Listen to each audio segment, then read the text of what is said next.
बलराम संदेश के मेरे मेंटर गुरुजन सभी को मैं अपना आभार व्यक्त करता हूं कि आपने मुझे बलराम संदेश प्लेटफॉर्म पर अपनी बात रखने का मौका दिया।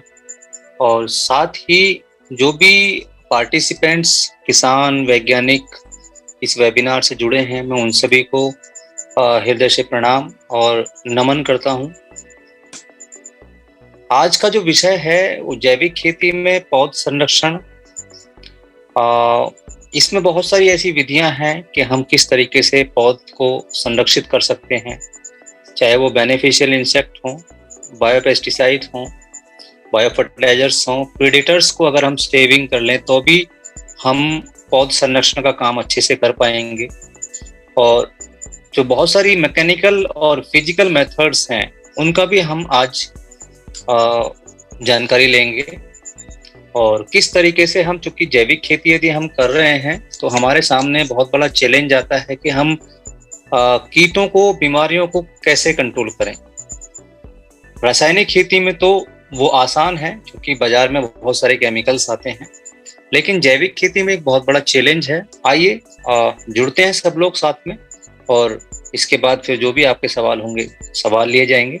ये जो स्लाइड आप देख रहे हैं, ये एक प्रकार से जो हम ये बताने का प्रयास कर रहे हैं कि हमारा जो केमिकल इंडस्ट्री का इतिहास है वो बहुत पुराना नहीं है।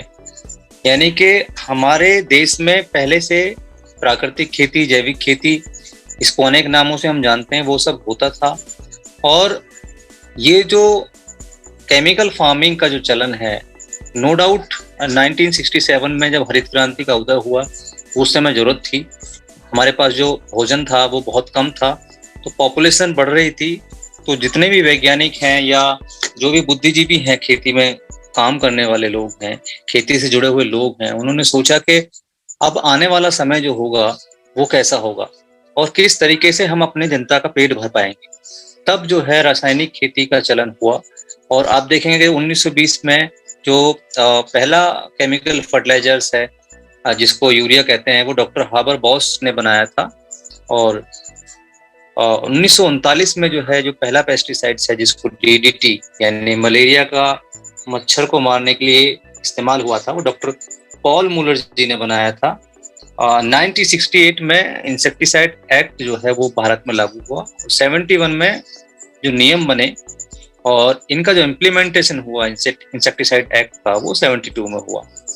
और 75 में जो पहला सिस्टेमेटिक फंजीसाइड है, हमारे जो बाग हैं, सेब के बाग हैं जो पहाड़ी क्षेत्र में हिमाचल और जम्मू में होता है, उसमें एक बहुत बड़ी समस्या आती है एप्पल स्कैब की, जिसमें ये जो है फंगस से होता है। तो उसके लिए जो फंजीसाइड है, फर्स्ट फंजीसाइड सिस्टेमेटिक फंजीसाइड, वो 1975 में आया। तो आप देख रहे हैं कि बहुत ज्यादा पुराना इतिहास हमारा नहीं है। आज वो कंडीशन है 1975 से लेकर के, यानी कि 1920 से लेकर के अभी 2021 चल रहा है, लगभग 100 साल के आसपास हुए हैं। तो आप देखिए बाजार में हजारों प्रकार के जो है इंसेक्टिसाइड और पेस्टिसाइड्स मौजूद हैं, फंजीसाइड्स मौजूद हैं। तो आप देखें कि ये किस तरीके से जो है इनका जन्म होता जा रहा है। और सोचने वाली बात ये है कि केमिकल्स भी धीरे धीरे कम होते चले जा रहे हैं, क्योंकि बीमारी और कीट ने रेजिस्टेंस पावर डेवलप कर ली है। और वो एक बार जब हम स्प्रे करते हैं तो वो नेक्स्ट टाइम हमको चेंज करना पड़ता है। अगर हम उसको चेंज नहीं करेंगे तो वो बीमारी और कीट कंट्रोल नहीं होगा। तो ये रोग और कीट जो है आते क्यों हैं, उसके पीछे क्या रीजन है? तो कुछ रीजन्स हैं, उनको थोड़ा सा डिस्क्राइब करते हैं और जानते हैं कि ऐसा क्यों हो रहा है। तो सबसे बड़ा है कि ये जो आप देख रहे हैं कि जैसे मौसम में बदलाव, ये अधिक गर्मी होने लगी है, बारिश अधिक होने लगी है या बिल्कुल नहीं होगी। तो जो मौसम में बदलाव है, ये मौसम में बदलाव इंसेक्ट की जो फेवरेबल कंडीशन है उसको एक्टिव कर देता है। और जब फेवरेबल कंडीशन होती है तो बीमारी और कीट जो है बहुत तेजी के साथ फैलता है। इसलिए जो मौसम में बदलाव है वो हालांकि हमारे हाथ में नहीं है, लेकिन ये भी एक रीजन है जिसकी वजह से रोग और कीट फैलते हैं। हम देखते हैं कि जो फसल लगाते हैं उनमें हम दूरी का ध्यान नहीं रखते और बहुत सघन खेती करने का प्रयास करते हैं। सघन फसल मतलब बीज की मात्रा, पौध की मात्रा बहुत ज़्यादा लेने का प्रयास करते हैं, जबकि इस प्रकृति में एक सिस्टम है। जब एक पौधे की आप रोपाई करेंगे, एक बीज को लगाएंगे, तो उसकी वो कहाँ तक बढ़ता है, उसका शेप एंड साइज क्या है, वो सब डिपेंड करता है उसकी सघनता और उसका जो डिस्टेंस है वो कितना हमको रखना चाहिए।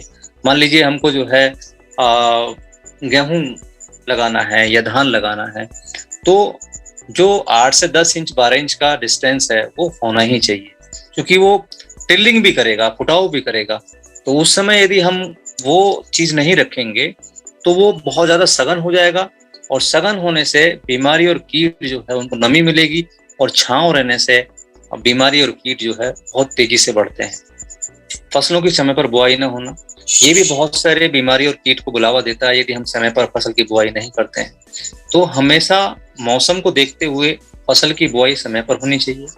बहुत सारे ऐसे प्रकृति में मित्र जीव हैं जिनकी कमी से आज जो है कीट की संख्या बढ़ती चली जा रही है। बहुत सारी चिड़िया ऐसी हुआ करती थी हमारे खेत में, पेड़ होते थे, वो पेड़ जो है उन चिड़ियाओं को संरक्षण देते थे। बहुत सारी चिड़िया जो है तने में से भी सूंडी को निकाल लिया करती थी, या वो उनका भोजन था। मतलब वो एक प्रकार से प्रीडिटर्स थे, हमारे परभक्षी थे, जो कि हमारी फसल को सुरक्षा देते थे। हमारी जो फसल में लगने वाले कीट हैं, सूंडी है, उड़ने वाले कीट हैं, उन सबको वो खा करके वहां एक बैलेंस क्रिएट करते थे। मैंने बताया कि रोग और कीटों में जो है बहुत ज्यादा प्रतिरोधक क्षमता बढ़ने लगी है, जिसकी वजह से ये समस्या और दिन प्रतिदिन बढ़ती चली जा रही है। बहुत सारे ऐसे जो वैरायटीज हैं उन पे भी ध्यान देने की जरूरत है। हम ये देखते हैं कि जो जीएम फसल हैं या टर्मिनेटर सीड हैं या हाइब्रिड सीड्स हैं, इनके अंदर रेजिस्टेंस पावर नहीं है।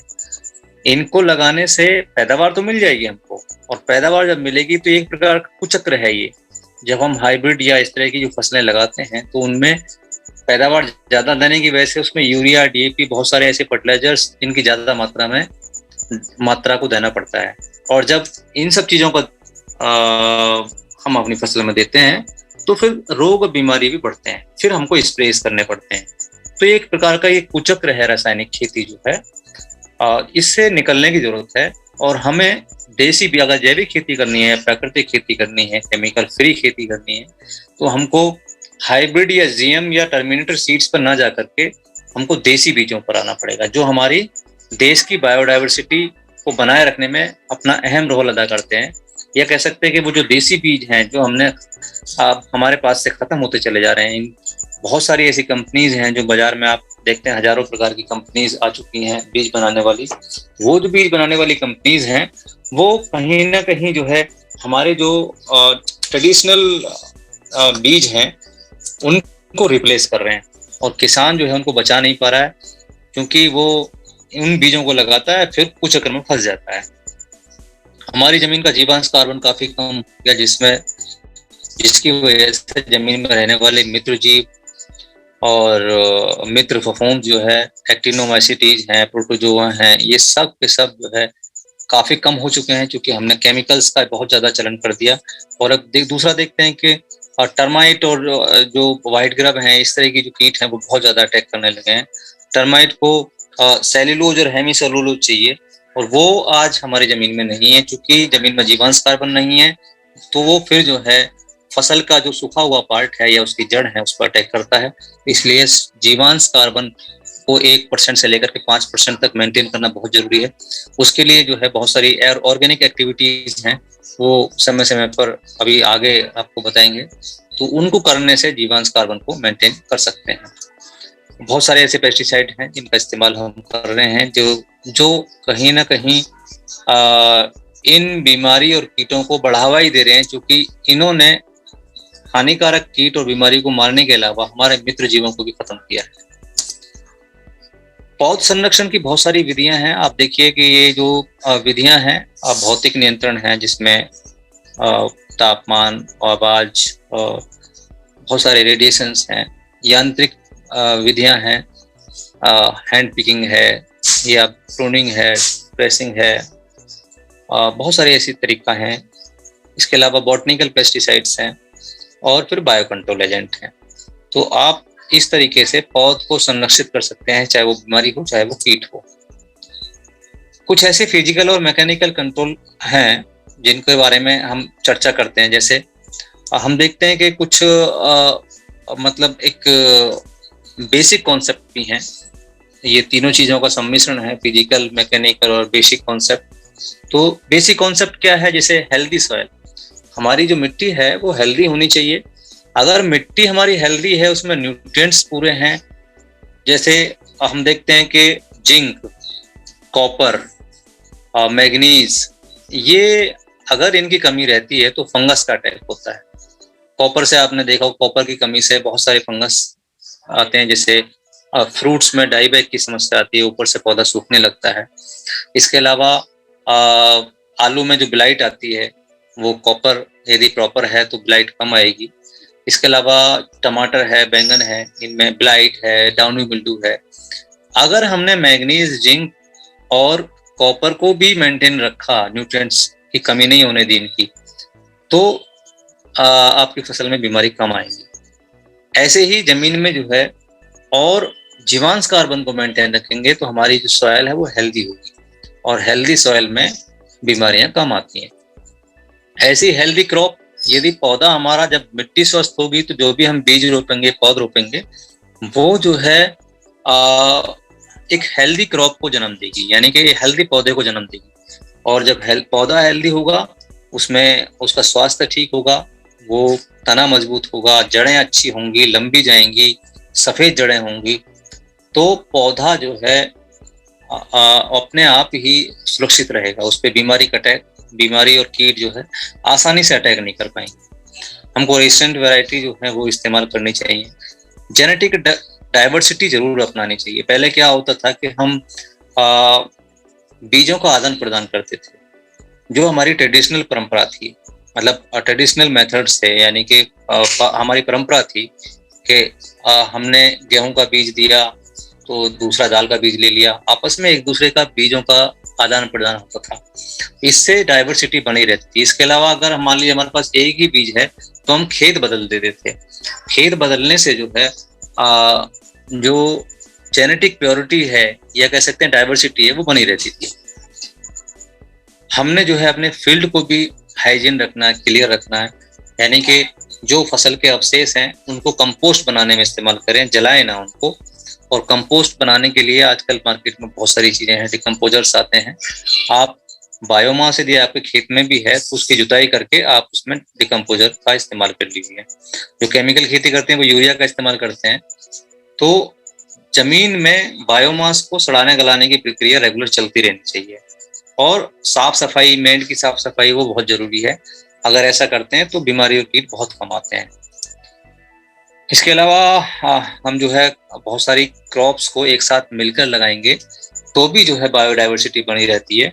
और बहुत सारी जो फसलें हम कंपेनियन क्रॉप के रूप में, इंटरक्रॉपिंग के रूप में हम इस लगाते हैं तो वो एक दूसरे को मदद करती हैं। जैसे गन्ने के साथ हमने मेथी, धनिया, मेथी, धनिया, लहसुन, प्याज, अगर हम इनका इस्तेमाल करते हैं तो ये एक दूसरे को कोऑपरेट करती हैं। यानी कि गन्ने में लगने वाली दीमक, red dot of sugar cane, wilt, वो लहसुन और प्याज और मेथी की जड़ों से निकलने वाले रसायन एक दूसरे को कोऑपरेट करते हैं। वो उस कीट को लगने नहीं देगा और साथ में न्यूट्रिएंट्स का आदान प्रदान भी ये करते हैं। तो कंपेनियन क्रॉप या इंटरक्रॉपिंग करना एक हमारी जैव विविधता को बनाए रखने में बहुत मदद करती है, बायोडाइवर्सिटी को बनाने में मदद करती है। इसलिए वो बहुत जरूरी है, जो हमको करना चाहिए। और ये जैविक खेती का एक बहुत बड़ा टूल है जो सब जैविक खेती करने वाले किसान भाइयों को ही करना चाहिए।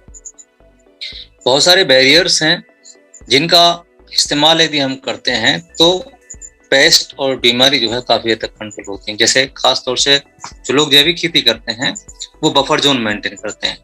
बफर जोन का मतलब है कि आप एक बाउंड्री, जितनी भी खेत में आप खेती कर रहे हैं, मतलब जैविक खेती कर रहे हैं, उसको जो है आपने लगभग मेंड से अंदर की साइड 3 मीटर तक आपने बफर जोन बना लिया। 3 से 9 मीटर तक आप बना सकते हैं। अपने खेत के साइज के हिसाब से। और किनारे पर आप चारे लगा दीजिए, आजकल बहुत सारे चारे आ रहे हैं जो वर्ष भर चलते हैं, उनको आप लगा दीजिए। कोई भी फ्रूटिंग क्रॉप लगा सकते हैं, कोई भी वन वाला पौधा लगा सकते हैं, जैसे परमाड्रैक है, सागौन है, ये लगा सकते हैं। करौंदा लगा सकते हैं, अगर फ्रूट्स में आप आते हैं तो आंवला लगा सकते हैं, अमरूद लगा सकते हैं, नींबू लगा सकते हैं। तो इससे जो है, और इसके बाद फिर 3 मीटर जगह छोड़ करके आप चाहें तो उसमें ऊपर आप टांड बना दीजिए, तो उसमें बेल वाली फसल लगा सकते हैं।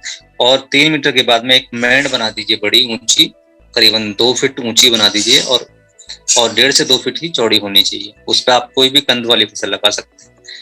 तो ये पानी से भी सुरक्षित रहेगा। और दूसरा, जो साइड में खेती हो रही है, केमिकल खेती हो रही है, उसमें कोई स्प्रे कर रहा है या कोई और दिक्कत, कोई और चीज उसमें वो डाल रहा है, या बाहर से कीट है, बीमारी है, वो भी अंदर एंटर नहीं कर पाती है। तो जो भी आप फसल आप जैविक खेती में कर रहे हैं, उससे बड़ी फसल, ऊंची फसल जो है आप साइड में किनारे पे लगा देंगे तो बफर जोन मेंटेन हो जाएगा। दूसरा, कुछ कीटों के लिए हम बैरियर्स भी लगाते हैं। बैरियर्स का मतलब है अवरोध करना, अवरुद्ध करना। जैसे दीमक के लिए बहुत अच्छा कॉन्सेप्ट है कि आपने अगर खेत में दीमक बहुत ज्यादा है तो आप 10-12 जगह गड्ढे कर दीजिए, 2-2, 3-3 फीट के, 1-1.5 फीट गोलाई में, और उसमें कच्चा गोबर डाल दीजिए। अगर आप ऐसा करते हैं तो उसमें दीमक जो है आ जाएगी। और फिर आप उसको इकट्ठा करके जब सूख जाएगा तो उसमें मिट्टी का तेल लगा डाल करके आग लगा दीजिए। या फिर दूसरा तरीका कि आप कोई भी सूखी लकड़ी डाल दीजिए उसमें। तो सूखी लकड़ी में भी, या गीली कुछ थोड़ा सा नमी लिए कोई लकड़ी डाल देंगे तो उसमें भी जो है सेल्यूलोज और हेमी सेल्यूलोज को खाने के लिए दीमक आ जाएगी। कुछ फिजिकल मेथड्स हैं जिनके बारे में और जानते हैं, जैसे कि तापमान है, टेम्परेचर। यदि हम ग्रेन्स को धूप में सुखाते हैं तो राइस विविल कंट्रोल होता है। ऐसे ही जब हम हॉट वाटर, यानी कि हॉट वाटर ट्रीटमेंट करते हैं, जैसे राइस है, गन्ने का भी करते हैं, तो उनमें जो सीड बॉर्न डिजीज हैं वो काफी हद तक कम हो जाती हैं। और यदि हम यही काम धान में करते हैं, यानी कि 52 से 54 डिग्री सेंटीग्रेड पर 15 मिनट के लिए रखते हैं इसको, तो जो निमाटोड है, जो इसकी टिप पर निमाटोड आता है सफेद रंग का, वो जो है खत्म हो जाता है। इसके अलावा जैसे जब टिड्डी दल आता है तो उसके लिए हम फ्लेमिंग करते हैं, आग जलाते हैं। आप ये देख रहे हैं कि जो ये आग जला रहे हैं, जब बहुत झुंड के रूप में आता है तो इस तरीके से भी हम इंसेक्ट कंट्रोल कर सकते हैं। और ऐसे ही जो टोबैको कैटरपिलर है या मोरिंगा हेयर कैटरपिलर है, इसके लिए भी, क्योंकि ये भी बहुत बड़ी मात्रा में आता है, जब आता है तो इसका प्रोडक्शन बहुत ज्यादा होता है। इसका जो बहुत तेजी के साथ में ये बड़ी मात्रा में आता है, तो ये इसको भी जलाने का करते हैं, फ्लेमिंग करते हैं। ऐसे ही जो कोल्ड स्टोरेज है, उसमें जो ट्यूबर मॉथ है जो आप ये देख रहे हैं, ये कोल्ड स्टोरेज में लगता है। यदि टेम्परेचर हमारा ठीक से मेंटेन है, डाउन है, तो ट्यूबर मॉथ नहीं लगता है। ऐसे ही मॉइस्चर है, मॉइस्चर को यदि हम मैनिपुलेट करते हैं, यानी कि नमी अगर हमारा ठीक नहीं है, तो ग्रेन्स में बहुत सारे इंसेक्ट आ सकते हैं, जैसे कि राइस विविल है, पल्स बीटिल है। इसलिए जो है, जब भी हम स्टोरेज करें तो हम उसको उसका जो मॉइस्चर कंटेंट है उसका ध्यान रखें। लगभग 10 से 12% तक मॉइस्चर कंटेंट होना चाहिए।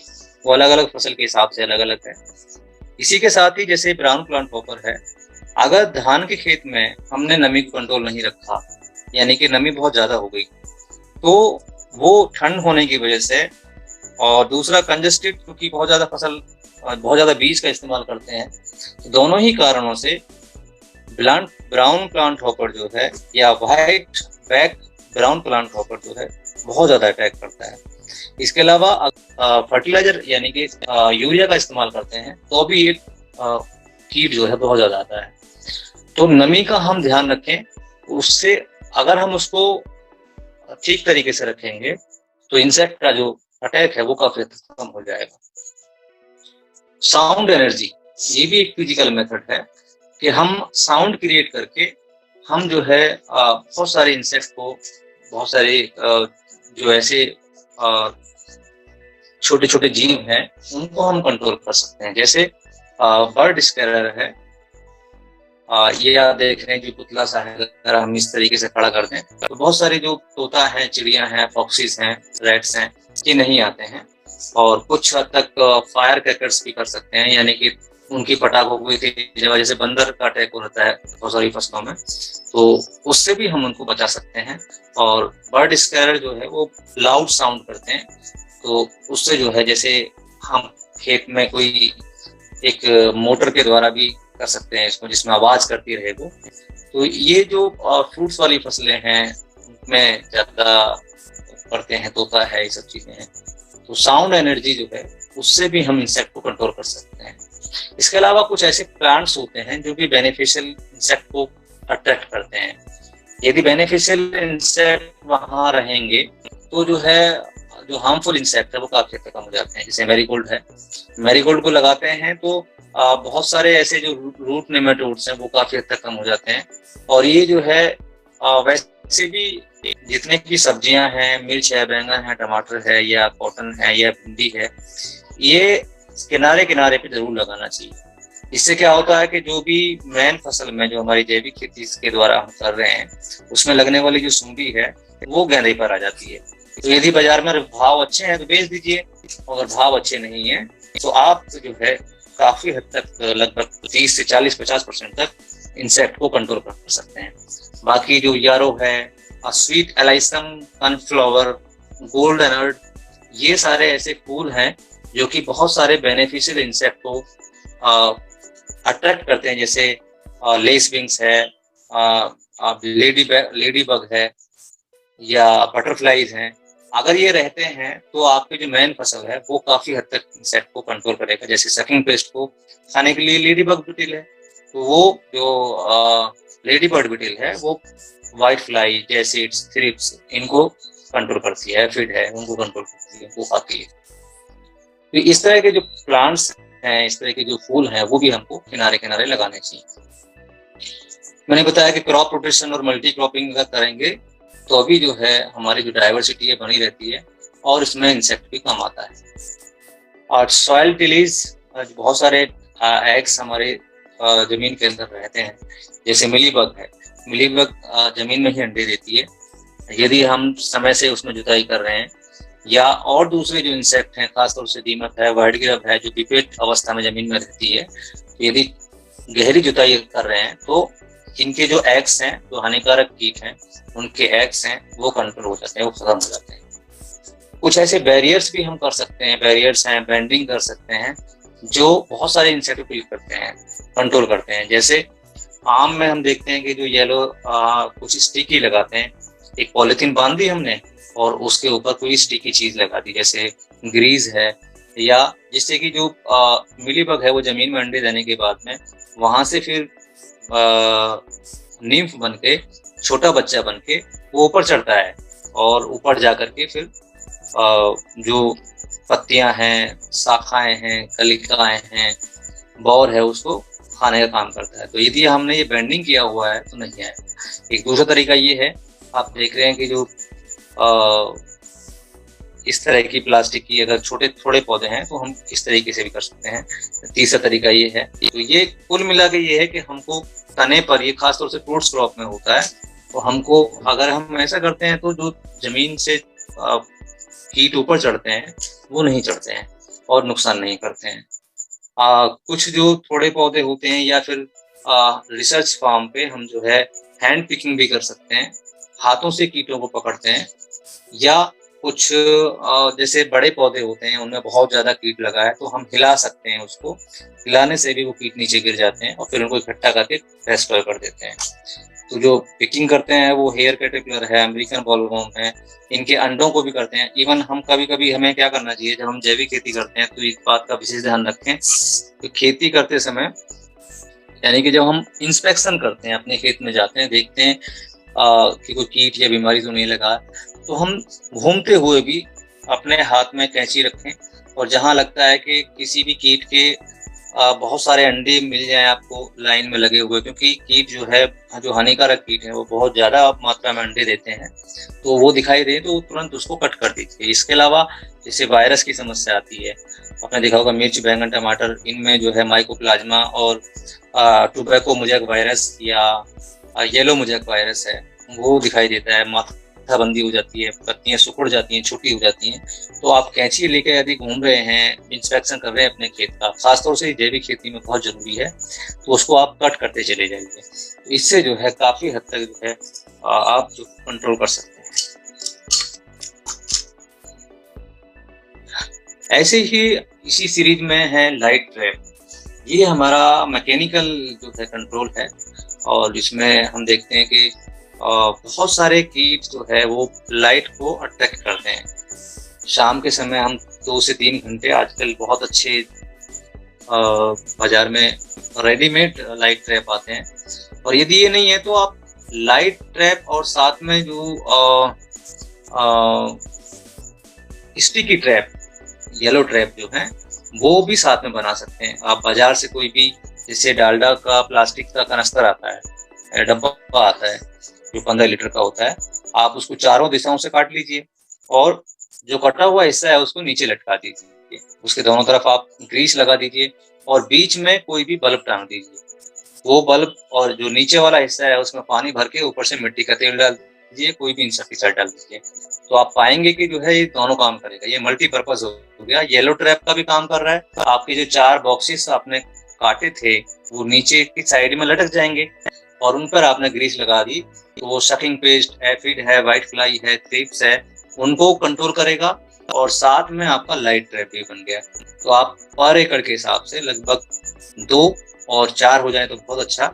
यहाँ भी आपकी ट्यूबवेल है या कहीं वो बना हुआ है, नहीं तो आप रेडीमेड सोलर वाले भी आते हैं जिनमें छोटी बैटरी लगी होती है, आप उसको लगा देंगे तो लगभग 40 से 50% तक कीट आपका ये कंट्रोल हो जाएगा। क्योंकि जितने भी कैटरपिलर्स हैं उनकी जो मेल फीमेल हैं मिलती है आपको खेत के अंदर ही, और खासतौर से जैसे बैंगन है, बैंगन में बहुत अच्छा काम करता है ये। तो आप बैंगन, मिर्च, टमाटर, जितनी भी सब्जियां हैं, सब्जियों में बड़ा चैलेंज है कि आप जो है जैविक खेती आसानी से नहीं कर पाते, तो उसके लिए ये सब चीजें जुटाने, ये सब जो टूल्स हैं जुटाने बहुत जरूरी हैं। आप 2 से 3 घंटे यदि शाम को आपने लाइट ट्रैप का इस्तेमाल किया तो काफी हद तक आपको इसमें कीट कंट्रोल हो जाएंगे। ऐसे स्टिकी ट्रैप हैं, चिपकाने वाले जो ट्रैप्स हैं, जैसे मैंने बताया कि येलो, लाइट और स्टिकी आप साथ में बना सकते हैं। ऐसे ही आप ये देखिए स्पेसिफिकेशंस देखिए, जो एफिड है, व्हाइट फ्लाई या लीफ माइनर के लिए आप येलो ट्रैप का इस्तेमाल कीजिए, और थ्रिप्स के लिए आप व्हाइट और ब्लू का इस्तेमाल कीजिए। मैक्सिकन फ्रूट फ्लाई है, इसके लिए आप ग्रीन और येलो का इस्तेमाल कीजिए। एप्पल का जो मैगेट है उसके लिए आप रेड एंड येलो का इस्तेमाल कीजिए। लीफ हॉपर जो है, चाहे वो मैंगो में आता है, चाहे वो धान में आता है या सब्जियों में भी आता है, इसके लिए आप ऑरेंज का इस्तेमाल कर सकते हैं। ओनियन फ्लाई जो है, जो कि असक करती है, उसके लिए आप व्हाइट और ब्लू कलर का जो है स्टिकी ट्रैप आप इस्तेमाल करें। स्टिकी ट्रैप से जो है काफी हद तक जो सकिंग पेस्ट है वो रुक जाते हैं। नेक्स्ट है फेरोमोन ट्रैप। ये भी कीट को कंट्रोल करने का एक बहुत शानदार तरीका है। आप बाजार में बहुत सारे फेरोमोन ट्रैप्स वेजिटेबल्स के लिए अलग आते हैं, फ्रूट फ्लाई के लिए आते हैं, और जो बैंगन में आपका सूंडी लगती है, स्टेम बोरर और फूड बोरर, उसके लिए भी लेयर्स आते हैं। लेयर्स का मतलब क्या है? एक प्रकार का इसको फेरोमोन ट्रैप बोलते हैं या गंध पास भी कह सकते हैं। इसमें एक प्लास्टिक की थैली होती है जिसमें कीप के आकार की एक संरचना लगी होती है। इसमें फीमेल जो हैं उनके लेयर्स लगे होते हैं, यानी कि मेल को अट्रैक्ट करने के लिए एक गंध होती है जो उसमें लगी होती है। जब भी आप इसको लगाएंगे तो मेल उसमें आएंगे और फंस करके वहीं मर जाएंगे, वो बाहर नहीं निकल पाते। तो ये एक प्रकार से अट्रैक्ट मतलब ट्रैप करते हैं, इसीलिए इसको ट्रैप बोलते हैं, झांसा देना। तो वो लेयर जो है उसमें वो जो गंध होती है उससे वो नर कीट जो है आकर्षित होते हैं और वहीं उसमें गिर के मर जाते हैं। तो ये जो है आप 4 से 5 जो है फेरोमोन ट्रैप प्रति एकड़ के हिसाब से लगा सकते हैं, और इससे हम इंसेक्ट की जो क्वांटिटी है, कितना लगा हुआ है, इससे भी हम पता लगा सकते हैं कि हमारी फसल में अगर हमने फेरोमोन ट्रैप लगाया है किसी पर्टिकुलर जो सूंडी है, जैसे स्पोडोप्टेरा है, हेलिकोबा आर्मीजेरा है, या बैंगन का है, या फ्रूट फ्लाई है, तो उससे पता चल जाएगा हमारे खेत में कितने कीट लगे।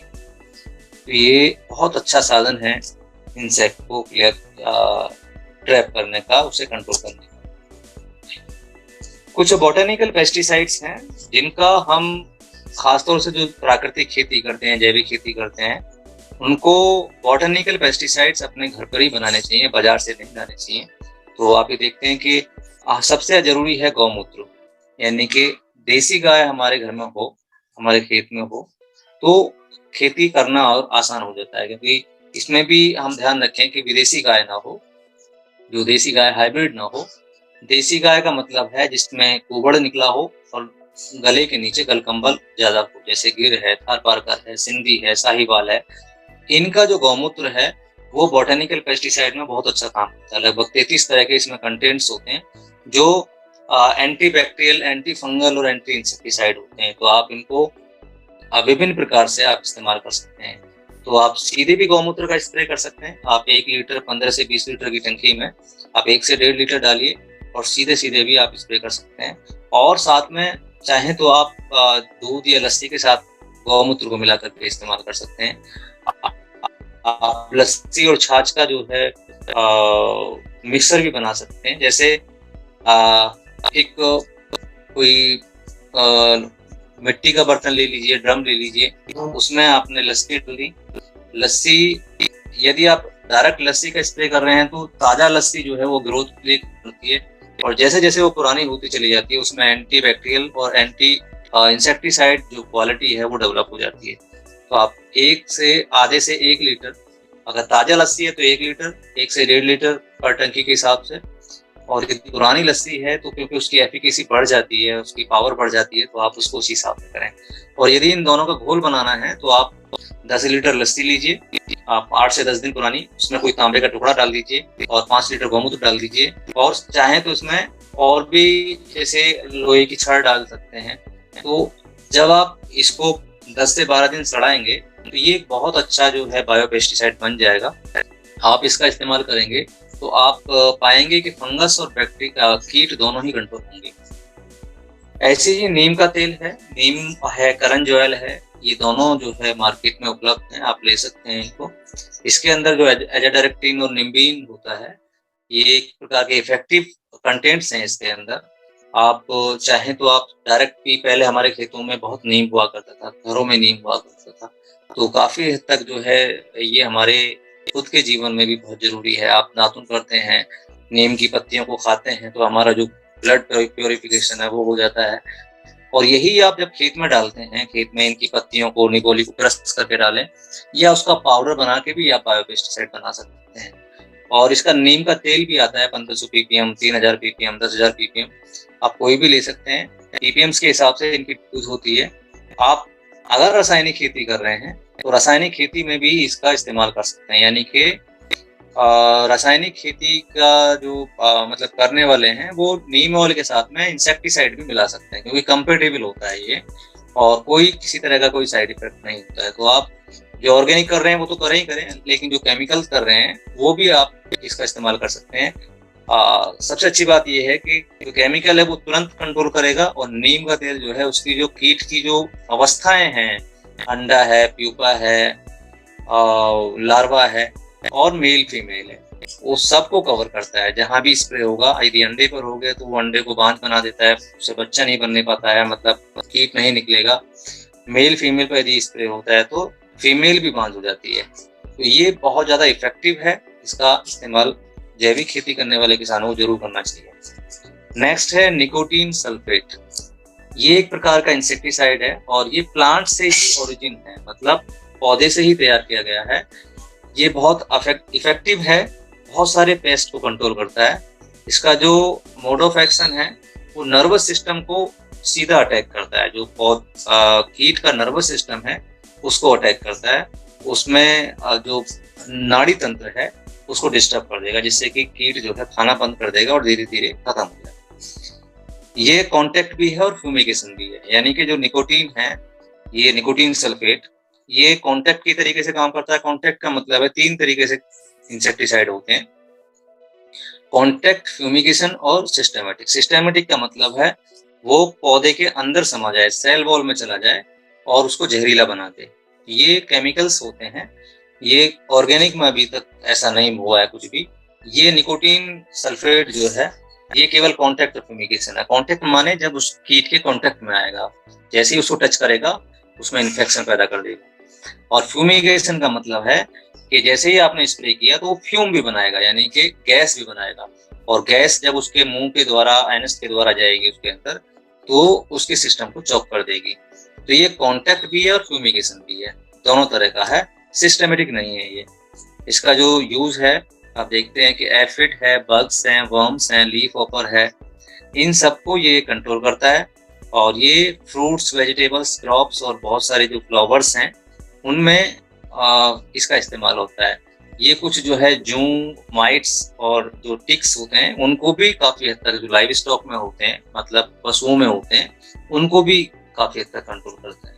तो आप निकोटीन सल्फेट अगर आप अपने फार्म पर बायोपेस्टिसाइड नहीं बना सकते तो आप बाजार से ये भी ले सकते हैं। ये भी एक ऑर्गेनिक की श्रेणी में आता है और बहुत ज्यादा इफेक्टिव है।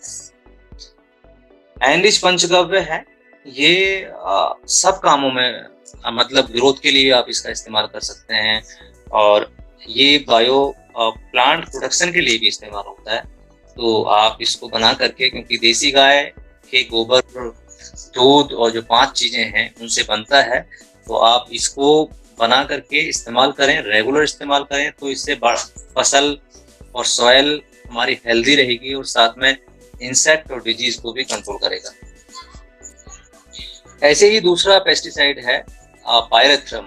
ये भी एक प्लांट ओरिजिन पेस्टिसाइड है। तो ये क्राइसेंथेमम जो पौधा है उससे, उसके एक्सट्रैक्ट से तैयार होता है। ये जो है स्टोमक पॉइजन के रूप में काम करता है, यानी कि शरीर के अंदर चला जाएगा मुंह के द्वारा, और फिर जब पेट के अंदर जाएगा तो पेट का जो सिस्टम है, जो इसका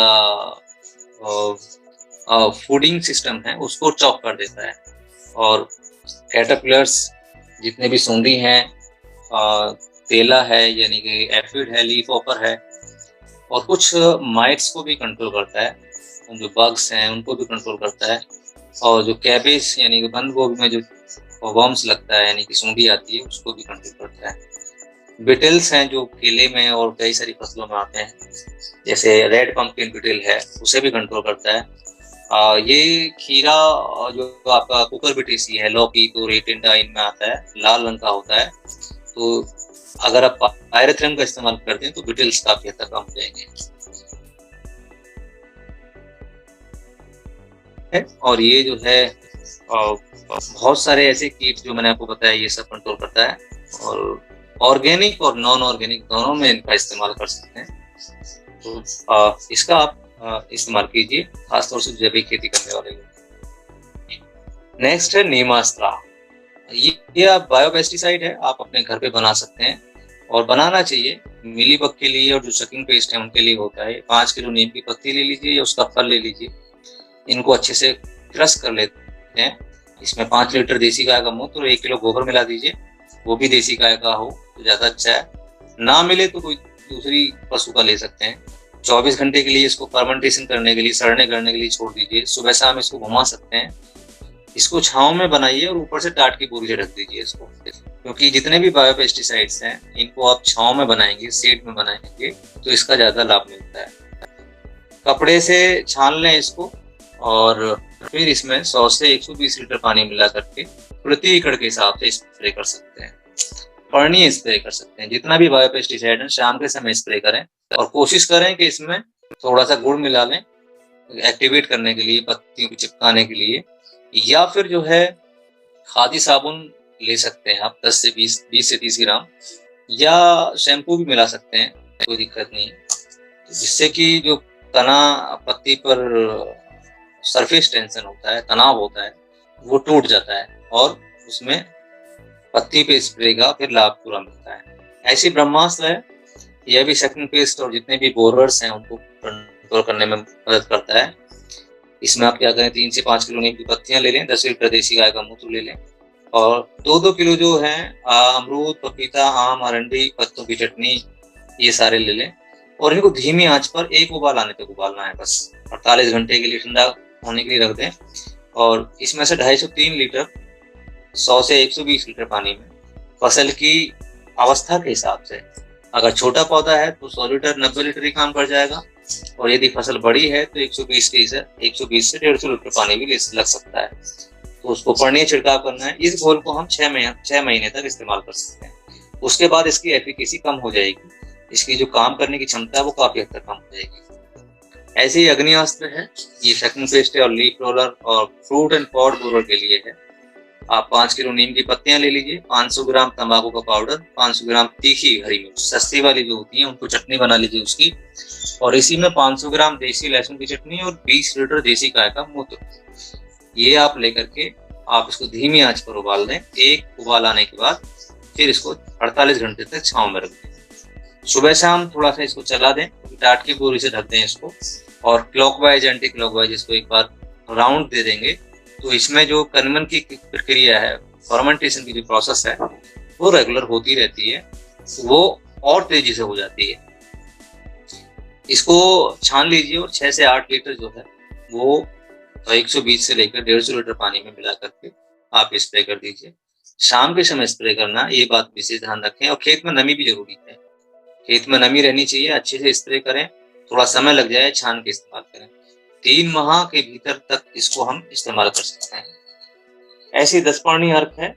ये जो वनस्पति है, नीम, करंज, अरंडी, सीताफल, बेल, गेंदा, तुलसी, धतूरा, आम, मदार, अमरूद, अनार और करेला, गुड़हल, कनेर, अर्जुन, हल्दी, अदरक, पपीता आदि, इनमें से कोई 10 ले लीजिए, 2-2 किलो की पत्तियां, और इसमें 500 ग्राम हल्दी पाउडर, 500 ग्राम अदरक की चटनी, 10 ग्राम हींग ले लीजिए पाउडर का, या दानेदार भी हो तो भी चलेगा। 1 किलो तंबाकू की पत्तियां ले लीजिए, और 1-1 किलो तीखी हरी मिर्च और देसी लहसुन, सस्ता वाला जो बाजार में होता है बेकार वाला, उसको आप ले लीजिए, उनकी चटनी बना लीजिए, और ये इसको जो है 150 से 200 लीटर पानी मिला करके और इसको 30 से 40 दिन के लिए टाट की बोरी से रख देंगे, और कोशिश करेंगे सुबह शाम इसको चला भी लें एक बार जब मौका लगे, तीसरे दिन चौथे दिन। और 6 लीटर जो अर्क है इसका, जब ये तैयार हो जाएगा पूरा आपका 150 से 200 लीटर, तो आप इसको 6 लीटर इसमें से ले लीजिए और पर एकड़ के हिसाब से स्प्रे कर दीजिए। इसको भी हम 6 महीने तक रख सकते हैं इसको। अब बात करते हैं कुछ बायोपेस्टिसाइड्स की। बहुत सारे बायोपेस्टिसाइड्स हैं जिनका हम इस्तेमाल करना चाहिए। ये पहला है ट्राइकोडर्मा विरिडी, यह हरजेनियम, ये एक प्रकार का मित्र जीव ही है। ट्राइकोडर्मा, देखिए ये सब जमीन के जीव हैं। ट्राइकोडर्मा है, सूडोमोनास है, बेविरिया बेसियाना है, मेटाराइजम है, ये सब जमीन के जीव हैं जो हमने केमिकल्स डाल करके खत्म कर दिए। तो हमको अब जैविक खेती करनी है तो इस पूरे सिस्टम को इको फ्रेंडली बनाना है, और जो बैलेंस असंतुलन हो गया है उसको संतुलित करने के लिए हमको मित्र जीवों की मात्रा को जमीन में बढ़ाना है। इसको बढ़ाने के लिए हमारे पास जीवांश कार्बन होना बहुत जरूरी है, या पौधे की जड़ होना बहुत जरूरी है। ये तभी काम करते हैं जब जमीन का जीवांश कार्बन अच्छा हो, या आपने फसल कोई लगाई हुई हो। तो इनको रहने के लिए जीवांश कार्बन चाहिए, इनका जो वातावरण है, इनका जो घर है कह सकते हैं, वो जीवांश कार्बन। और आज जीवांश कार्बन बहुत कम हो गया है, 0.2 से लेकर के 0.5, 0.6, 0.7 तक है। ये 5% तक जा सकता है। जितना ज्यादा जीवांश कार्बन होगा उतने ही ये मित्र जीव हमारी जमीन के अंदर जिंदा रहे। तो इसके लिए जो है, कभी कभी कुछ लोग कहते हैं कि हमने जैविक खेती शुरू की लेकिन शुरू में ही हमको पैदावार नहीं मिली। ये होगा भी नहीं। जो 1960 से आपने जमीन का दोहन किया है उसको एक साथ नहीं हम ठीक कर सकते। हमको जमीन को रिवाइव करना है, जमीन को ठीक करना है, उसको बहुत धीरे धीरे होगी। तो ट्राइकोडर्मा विरिडी जो है जमीन में जो रहने वाले मित्र जीव हैं वो हैं, और इनको जमीन से जो अच्छी स्पीशीज हैं उनको लेकर के लैब में तैयार किया जाता है। तो इसको किस लिए इस्तेमाल करते हैं? जितने भी फफूंद वाली समस्याएं हैं, जैसे फ्यूजेरियम विल्ट आता है, राइजोक्टोनिया है, वर्टिसिलियम वर्टिसिलियम जो के द्वारा जो फैलता है, फाइटोप्थोरा है, ये जितने भी फफूंद हैं ये सब हानिकारक हैं। और ये माइकोपैरासिटिज्म वाली नेचर रखता है, यानी माइको माने फंगस, पैरासिटिज्म माने परजीवी। ये जैसे ही खून के संपर्क में आता है ये ऐसा फंगस है जो उसको तुरंत वहीं दबोच लेता है। इसीलिए कहते हैं कि ट्राइकोडर्मा को किसी दूसरे फंगस के साथ नहीं मिलाना चाहिए। क्योंकि इसकी जो ग्रोथ होती है वो फास्ट होती है। ना मेटाराइजम के साथ मिला है, ना बवेरिया के साथ मिला है, ना वर्टिसिलियम लेकेनाई के साथ मिला है, ना ही पैसिलोमाइसिस के साथ मिला है। इसको आगे पीछे डालें, 8 से 10 दिन का अंतर हो, या आगे पीछे डालें। आप कुछ लोग कहते हैं कि इसको जो है मल्टीप्लाई कैसे करें। देखिए, बायोपेस्टिसाइड को मल्टीप्लाई लिक्विड में तो बिल्कुल ना करें, आप केवल कंपोस्ट में कर सकते हैं, वो भी बहुत 1 या 2 या 3 बार बस। तो अगर ऐसा करना चाहते हैं तो आप 1 से 2 किलो आप ये ले लीजिए ट्राइकोडर्मा, और उसको आप लगभग 200 से 500 किलो कंपोस्ट में मिला करके, नमी रहनी चाहिए, और उसको लेवल कर दीजिए और उसमें उंगलियां गाड़ दीजिए। आप पाएंगे 5-7 दिन 10 दिन में फफूंद जो है इस ट्राइकोडर्मा की आपको दिखाई दे जाएगी तंतुओं के रूप में। जैसे आप ये देख रहे हैं, जो व्हाइट व्हाइट ये फफूंद दिखाई दे रही है, ये ऐसे दिखाई देंगे लैब माइक्रोस्कोप में, लेकिन यहाँ पर ये जो फफूंद है ये इस टाइप की दिखाई देगी। तो ये जो है आपके कंपोस्ट में दिखाई देगी। अगर आप लिक्विड में इसको करना चाह रहे हैं तो फिर लिक्विड में, चूंकि वातावरण में बहुत सारे ऐसे हानिकारक जीव होते हैं जो कि उसमें मिक्स हो जाते हैं और उसको फिर खराब कर देते हैं। कह सकते हैं कि इन्फेक्शन एक वर्ड है, एडल्ट्रेशन कह सकते हैं, या वो उसको खराब कर देता है। मतलब उसमें कंटामिनेशन हो जाता है, और कंटामिनेशन जब हो जाता है तो फिर वो कभी कभी उसके बहुत दूसरे परिणाम आ जाते हैं, मतलब नुकसान देने वाले भी हो जाते हैं। अगर आप उसका स्प्रे या जमीन में डालते हैं, जमीन में तो इतनी दिक्कत नहीं आती, लेकिन स्प्रे में बहुत समस्या आती है यदि आप लिक्विड में उसको मल्टीप्लाई कर रहे हैं। तो इस बात का विशेष ध्यान रखें कि आप मल्टीप्लिकेशन के चक्कर में ना पड़ें, अपने जमीन का जीवांश कार्बन बढ़ाएं, हरी खाद का इस्तेमाल करें, इंटरक्रॉपिंग करें, और जमीन को हेर फेर करके दूसरी फसल लगाएं, बायोडाइवर्सिटी क्रिएट करें। जब आप ये करेंगे तो जीवांश कार्बन बढ़ जाएगा, और जब जीवांश कार्बन बढ़ जाएगा तो फिर आपको जो है मल्टीप्लिकेशन की जरूरत नहीं है, फिर ये जीव जो है स्थायी रूप से आपकी जमीन में रहने लगेंगे। तो आप जो है ट्राइकोडर्मा विरिडी या हर्जेनियम का किसी भी फफूंद को कंट्रोल करने में सॉइल एप्लीकेशन में इस्तेमाल करें। हर्जेनियम का स्प्रे कर सकते हैं, विरिडी को जमीन में ज्यादा अच्छा रिजल्ट मिला है, तो इस तरीके से आप इस्तेमाल करिए। इस्तेमाल करने की जो मात्रा है वो बहुत 25 से 30 ग्राम पर किलो बीज पर आप बीज को उपचारित कीजिए। पौध को उपचारित करना है तो आप 50 ग्राम 1 लीटर में घोल लीजिए, उसमें डिप कीजिए और फिर लगा दीजिए। जमीन में डालना है तो आप कम से कम 1 से 2 किलो प्रति एकड़ के हिसाब से, और यदि आप सूडोमोनास साथ में मिला रहे हैं तो 1 किलो ये 1 किलो सूडोमोनास दोनों को मिलाकर भी डाल सकते हैं, उसके साथ वो कंपेटेबल है। सूडोमोनास जो है वो आपका एंटीबैक्टीरियल और एंटी फंगल प्रॉपर्टीज दोनों रखता है। इस प्रकार से आप ट्राइकोडर्मा इस्तेमाल कर सकते हैं। दूसरा है सूडोमोनास। ये मैंने बताया कि ये एक मित्र जीव है जो फंगस और बैक्टीरिया से होने वाले जो बीमारी हैं उनको कंट्रोल करता है, जैसे कि लेट ब्लाइट है, अर्ली ब्लाइट है, टमाटर मिर्च प्याज में लगती है ब्लाइट, वो सब कंट्रोल करता है। डाउनी मिल्ड्यू कंट्रोल करता है। नींबू में सिट्रस कैंकर आता है, उसको कंट्रोल करता है। कपास में जो बैक्टीरियल ब्लाइट आती है उसको, मतलब धान के अंदर बैक्टीरियल ब्लाइट आती है, ये देख रहे हैं आप। जितनी भी फंगस और बैक्टीरिया से होने वाली हैं इसको आप फोलियर स्प्रे में इस्तेमाल कीजिए। अभी जैसे धान है, धान में जितनी भी बीमारियां आती हैं, लीफ स्पॉट है, ब्लास्ट है, ब्लाइट है, फॉल्स स्मट है, हल्दी गांठ की समस्या आती है, बैक्टीरियल ब्लाइट है, आप पूरी फसल में 2 से 3 बार स्प्रे करेंगे तो इसके साथ हल्दी और मिला लीजिए। 50 से 100 ग्राम हल्दी 1 टन की, और 100 से 75 ml सूडोमोनास अच्छी कंपनी का हो। खरीदते समय इनको ध्यान रखें बायोपेस्टिसाइड को कि डब्बे में जो है नमी प्रॉपर हो और मॉइस्चर ठीक ठाक हो, पीएच ठीक हो, और जो इसके CFU काउंट है वो स्टैंडर्ड के अकॉर्डिंग होना चाहिए। तो इन सब बातों का ध्यान रख के आप बाजार से ले लीजिए, और जो भी फफूंदे या बैक्टीरिया से होने वाली बीमारी है उसका आप बेफिक्र होकर स्प्रे कर दीजिए। हल्दी गांठ की समस्या हमने 24 घंटे में इससे रोक दी। 3 स्प्रे केमिकल के किए थे। आप मेरे चैनल पर जाएंगे, बदलाव चैनल पर, तो वहाँ बहुत सारे वीडियोस पड़े हुए हैं, आप देखिए। उसमें मैंने एक किसान का व्यू डाल रखा है कि फॉल्स स्मट उसने 3 बार स्प्रे किया था केमिकल का। चौथी बार में हमने सूडोमोनास करवाया, 24 घंटे में उसका हल्दी गांठ वहीं रुक दिया। कोई दाने पे किसी भी प्रकार का साइड इफेक्ट नहीं था, दाना भी स्वस्थ, और बिल्कुल जो काला काला है वो जो फॉल्स स्मट था पीला, वो बिल्कुल ब्लैकिश हो गया, और वहीं उसको जाम कर दिया। इतना शानदार ये जो बैक्टीरिया है, आप इसका इस्तेमाल कर सकते हैं। नेक्स्ट है बवेरिया पिशियाना मेटाराइजम। ये सारे मित्र फफूंद हैं और बवेरिया मेटा दोनों एक जैसे हैं। इनका मोड ऑफ एक्शन एक जैसा है।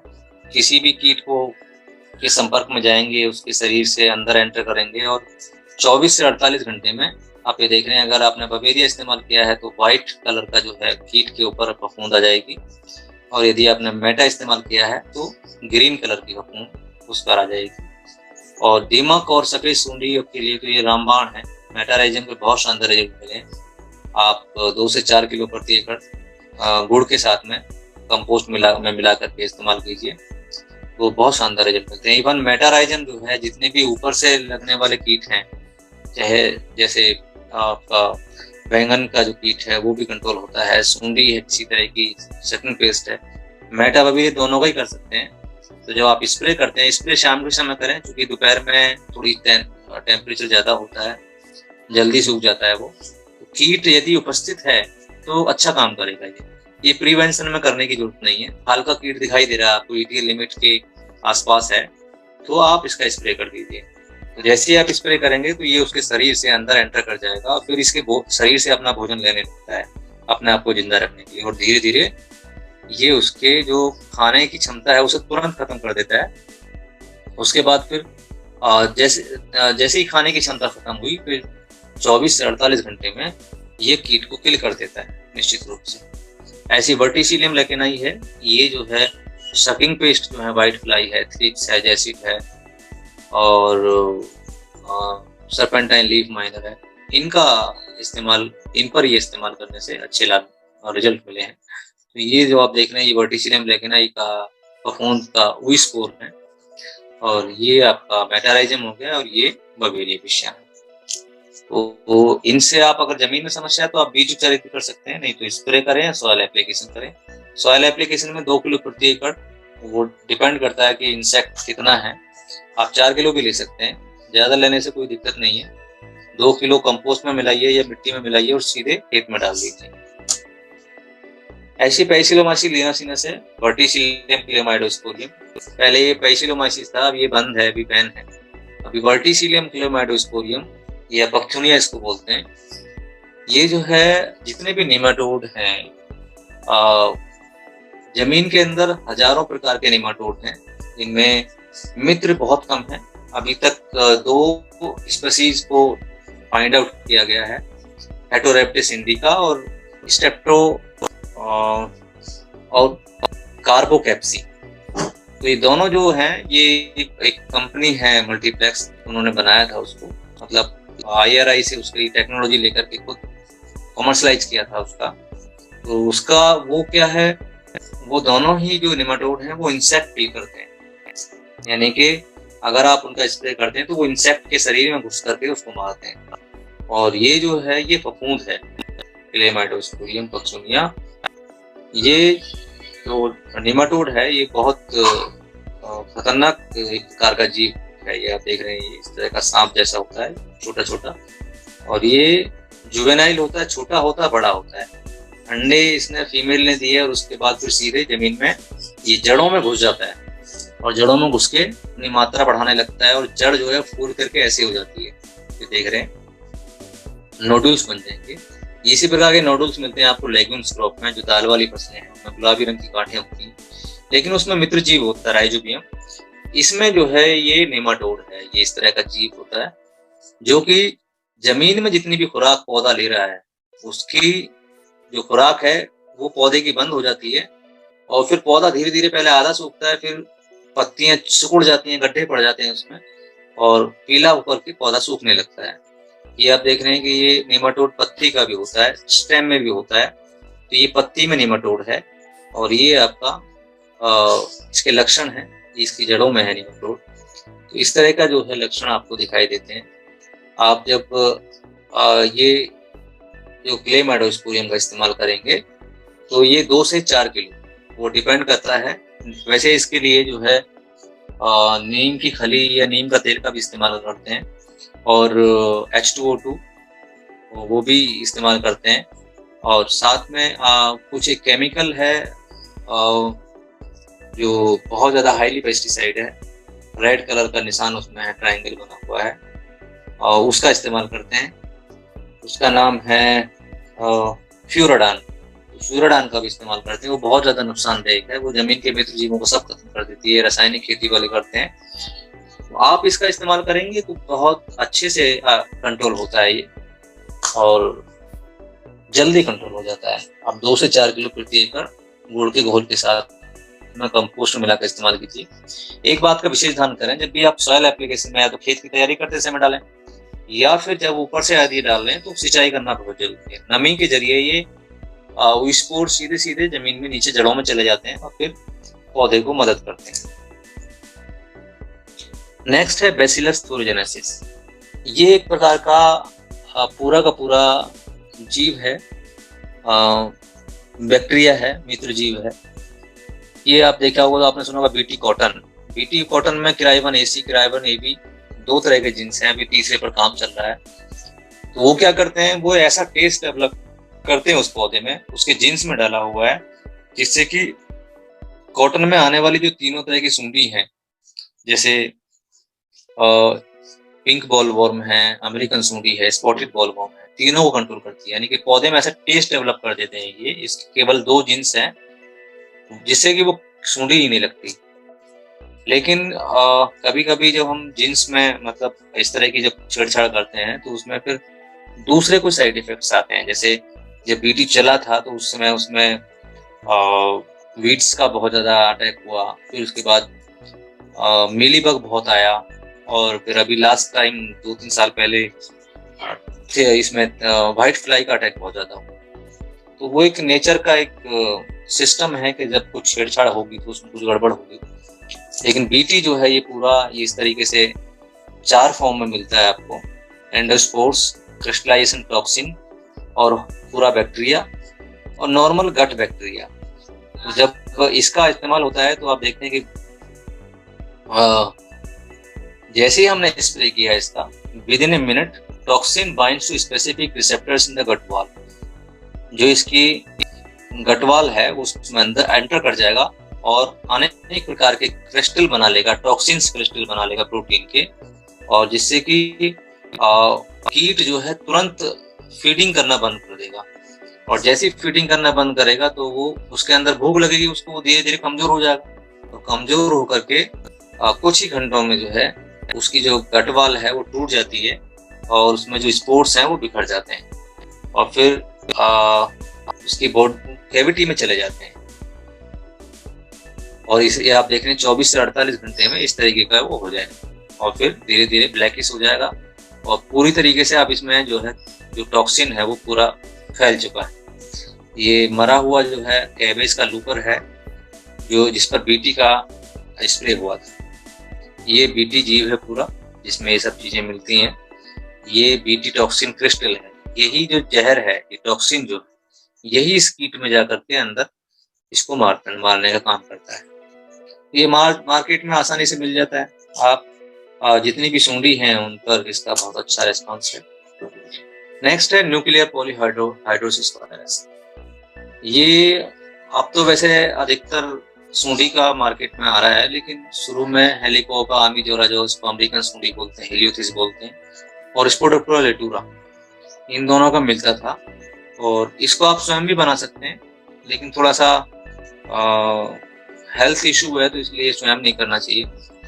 इसको जब हम स्प्रे करते हैं, यानी कि तो फोरगट, यानी कि स्टार्टिंग जो कीट का शुरुआत है या लास्ट है, हिंदगट बोलते हैं इसको, जैसे ही एंटर करता है तो जब जैसी पीएच जो है उसका बढ़ता है, एल्कलाइन हो जाता है पीएच कीट का, तो फिर ये अटैक करता है और उसके नर्वस सिस्टम को डिस्टर्ब कर देता है, और धीरे धीरे जो मिडगट है इसकी उसको डैमेज करने लगता है। तो उसमें क्या होता है कि कीट के अंदर ऑक्सीजन कमी हो जाती है, और जैसे ही ऑक्सीजन कमी होगी तो आप देख रहे हैं कि ये हैंगिंग करने लगता है, ऐसे लटक जाएगा, और तब समझो कि धीरे धीरे मरने की तरफ चलने लगा है। तो आजकल मार्केट में एनपीवी सभी सूंडियों के आ रहे हैं। इसमें एक चीज विशेष ध्यान रखने की जरूरत है कि जिस सूंडी का है उसी पर उसका स्प्रे होना चाहिए। यदि किसी दूसरी सूंडी पर कर दिया तो वो काम नहीं करेगा, क्योंकि होता क्या है कि इसमें जब हम इसमें एक प्रकार का जो है टॉक्सिन्स कह सकते हैं कि या बैक्टीरिया डेवलप होता है जो इसमें रोग पैदा करके इसको धीरे धीरे मारता है। तो आप घर पे बनाएंगे तो इसकी बीमार सूंडियों को इकट्ठा कर लीजिए, एक शीशी में भर लीजिए और कुछ समय के लिए आप इसको छोड़ दीजिए, तो इसमें से रिसाव होने लगा, सड़ान होने लगेगी और जो रिसाव होता है उसी में जो वायरस है वो डेवलप हो जाता है। जो वायरस है वही उसको किल करता है। तो ये वायरस जैसे ही डेवलप होगा फिर उसमें पानी मिलाइए, उसमें टिनोपोल मिलाते हैं, नील मिलाते हैं और फिर उसका स्प्रे होता है। तो आप स्वयं भी बना सकते हैं, लेकिन ये सुपरवाइज मतलब एक्सपर्ट के सानिध्य में ही इसको बनाएं। और बाजार में वैसे मिलता है, कुछ एक कंपनियां बनाने लगी हैं। इसके अलावा और बहुत सारे तरीके हैं, मैं ये नहीं कहता कि आप यही इस्तेमाल करें। जो भी आपको इंसेक्ट कंट्रोल का तरीका आपको बेहतर लगता हो, बायो पेस्टिसाइड या बोटेनिकल पेस्टिसाइड या नीम ऑयल या देसी गाय से बने हुए, उनका आप इस्तेमाल कर सकते हैं। जरूरी नहीं है कि सारे कंट्रोलिंग मेजर्स को आप इस्तेमाल करें। जो जैसी सिचुएशन, जैसी स्थिति आपके खेत में है उस तरीके से आप इस्तेमाल कर सकते हैं। नेक्स्ट है ये ट्राइकोग्रामा। ये ट्राइकोग्रामा की बहुत सारी स्पीसीज हैं, चिलोनिस है, जैपोनिकम है और फायरी है, बहुत सारी वैरायटीज हैं, स्पीसीज हैं इसकी। ये बहुत अच्छा जो बायो पेस्टिसाइड है, प्रेडेटर्स है, इसको अंड परजीवी बोलते हैं, एग पैरासिटोइड। अंड परजीवी एक प्रकार का ततैया होता है और ततैया क्या करता है, ये जैसे आप देख रहे हैं कि ये कॉर्सेरा एक कीट होता है, मौत होता है धान का, उसके अंडों पर इसको उगाया जाता है। और ये जो आप देख रहे हैं कार्ड, ये ट्राइको कार्ड्स बोलते हैं, इन पर ये 20,000 अंडे लगे होते हैं। ये जो 5 दूनी 10 भागों में आपको दिखाई दे रहे हैं, टोटल इसमें अंडे हैं, ये ततैया है इसके अंदर। और इनको यहाँ से कट करते हैं और फिर पत्ती के नीचे स्टेप पे कर देते हैं। जब इंसेक्ट दिखाई देता है, खास तौर से शुगर केन में जितने भी टॉप बोरर्स हैं, इंटरनोड बोरर है, गुडास बोरर है, टॉप बोरर है, अर्ली शूट बोरर है, स्टेम बोरर है, धान का स्टेम बोरर है, आपका डीबीएम है, डायमंड बैक मॉथ है, या मक्का का, ज्वार का जो स्टेम बोरर है, तना छेदक है, सारे जो तना छेदक हैं, बोरर्स हैं, सब में ये काम करता है ट्राइकोग्रामा। तो आप बायो कंट्रोल एजेंट लैब जो हैं, जैसे मोदीपुरम में है bio control agent lab, Modipuram university की। इसके अलावा कुछ कंपनीज भी बनाने लगी हैं, दयाल फर्टिलाइजर भी बनाने लगी हैं और बहुत सारी कंपनियां बना रही हैं। बस थोड़ा सा इसका ध्यान ये रखना है कि ये लाने ले जाने में, ट्रांसपोर्ट करने में दिक्कत होती है। जब इस पे कार्ड पे लगे होते हैं तो 5-6 दिन पुराना ये लगा होता है। इसकी जो पूरी लाइफ साइकिल है वो 28 से 30 दिन की होती है। और इसको जब हमने लाया है बनाने के बाद में, तो इसको 5-7 दिन में इस्तेमाल कर देना चाहिए। आप इसको फ्रिज में ला के रख सकते हैं 5 से 10 डिग्री सेंटीग्रेड तापमान पर। ये 5-7 दिन तक जो है स्टोर हो जाता है। और फिर जैसे आप देख रहे हैं कि करता कैसे काम, ये मोड ऑफ एक्शन क्या है इसका, कि इसमें से जब आपने स्टेपलर कर दिया इनको, तो ये पत्ती के नीचे से इसमें से निकलेंगे फीमेल, और फीमेल जो है आप ये देख रहे हैं कि एग लेइंग कर रही है इसमें। ये कौन है, ये जो होस्ट कीट है, नुकसान देने वाला जो कीट है, चाहे वो जो बोरर्स हैं उसके अंडे हैं, ये ततैयां जो है इसके अंडों में अपना अंडा दे देगा। और धीरे धीरे जो है आप देखिए, जब इसमें अपना अंडा दे दिया इन्होंने, जो नुकसान देने वाला कीट का इसमें जीव है वो फिर पैदा नहीं होगा, वो खत्म हो जाएगा। इसीलिए इसको अंड परजीवी बोलते हैं। तो यहाँ से फिर आप ये देख रहे हैं कि इस तरीके से इसका खुद का ही लार्वा डेवलप हो गया और फिर प्यूपर्ट हो जाता है ये, और फिर ये एडल्ट बन करके निकलने लगते हैं। यानी कि ततैयों से ततैया ही बनते हैं, जो होस्ट कीट है वो खत्म हो जाता है। इसीलिए ये बोरर्स पे अच्छा काम करता है। तो आप इसको जो है कहीं से भी ले सकते हैं। और जितने भी बोरर्स हैं, खास तौर से ये जो बैंगन का है, टमाटर है, सभी पे काम करता है। गन्नों पर बहुत अच्छा काम करता है। बंद गोभी में हम लोग बहुत स्प्रे डीबीएम को कंट्रोल करने के लिए करते हैं केमिकल्स का। तो trichogramma is the best way to control the pest. अब कुछ बात करते हैं फ्रेंडली जो इंसेक्ट हैं उनके बारे में, उसके बाद फिर क्वेश्चन आंसर लेते हैं। तो देखिए, जैविक खेती या प्राकृतिक खेती जब हम करते हैं तो हमारा मकसद ये होता है कि हम नेचुरल सिस्टम जो है बैलेंस वो प्रकृति में बनाएं, जबकि ऐसा होता नहीं है। बैलेंस बनाने के लिए वो सारे हमको काम करने पड़ेंगे जिससे कि जो पैरासाइट या प्रेडेटर्स कीट हैं वो सब हमारे खेत में वापस आ जाएं। जमीन के अंदर हमको रसोई चाहिए बायोपेस्टिसाइड के रूप में। मिट्टी हमारी जिंदा है, मरी हुई नहीं है, उसमें अरबों खरबों जीव रहते हैं, एक्टिनोमाइसीट्स, प्रोटोजोआ और मित्र फफूंद, मित्र बैक्टीरिया, सब कुछ जमीन के अंदर है। लेकिन जो खुराक जमीन में पड़ी हुई है या हानिकारक वेस्ट हैं जमीन के अंदर, उनको तभी काबू में किया जा सकता है जब जमीन के अंदर मित्र बैक्टीरिया हो और मित्र बायोपेस्टिसाइड हो, या जैसे ट्राइकोडर्मा, सूडोमोनास, बेवेरिया, माइकोराइजा, ये सारी चीजें। ये कब होंगे? जब जमीन का जीवांश कार्बन ठीक होगा। कुछ किसान कहते हैं कि भाई हमारी तो जैविक खेती हमने की, हमें तो कुछ लाभ ही नहीं मिला, हमारी तो फसल में ना तो कीड़ा कंट्रोल होता है, ना ही हमारा जो खर्चा है वो बहुत ज्यादा बढ़ता चला जा रहा है, क्योंकि हम वो प्रॉपर न्यूट्रिएंट नहीं दे पा रहे हैं। तो इसके लिए जो मैंने तरीका बताया है कि आपको biodiversity, intercropping, multi layer cropping, वो सारे काम करने पड़ेंगे, तभी हम जो है इन जीवों को संरक्षित रख पाएंगे, नेचर में भी और जमीन के अंदर भी। तो मेन मोटो यही है कि प्रकृति में बैलेंस बनाना, नेचर में बैलेंस क्रिएट करना और जमीन के अंदर भी वो बैलेंस बनाना।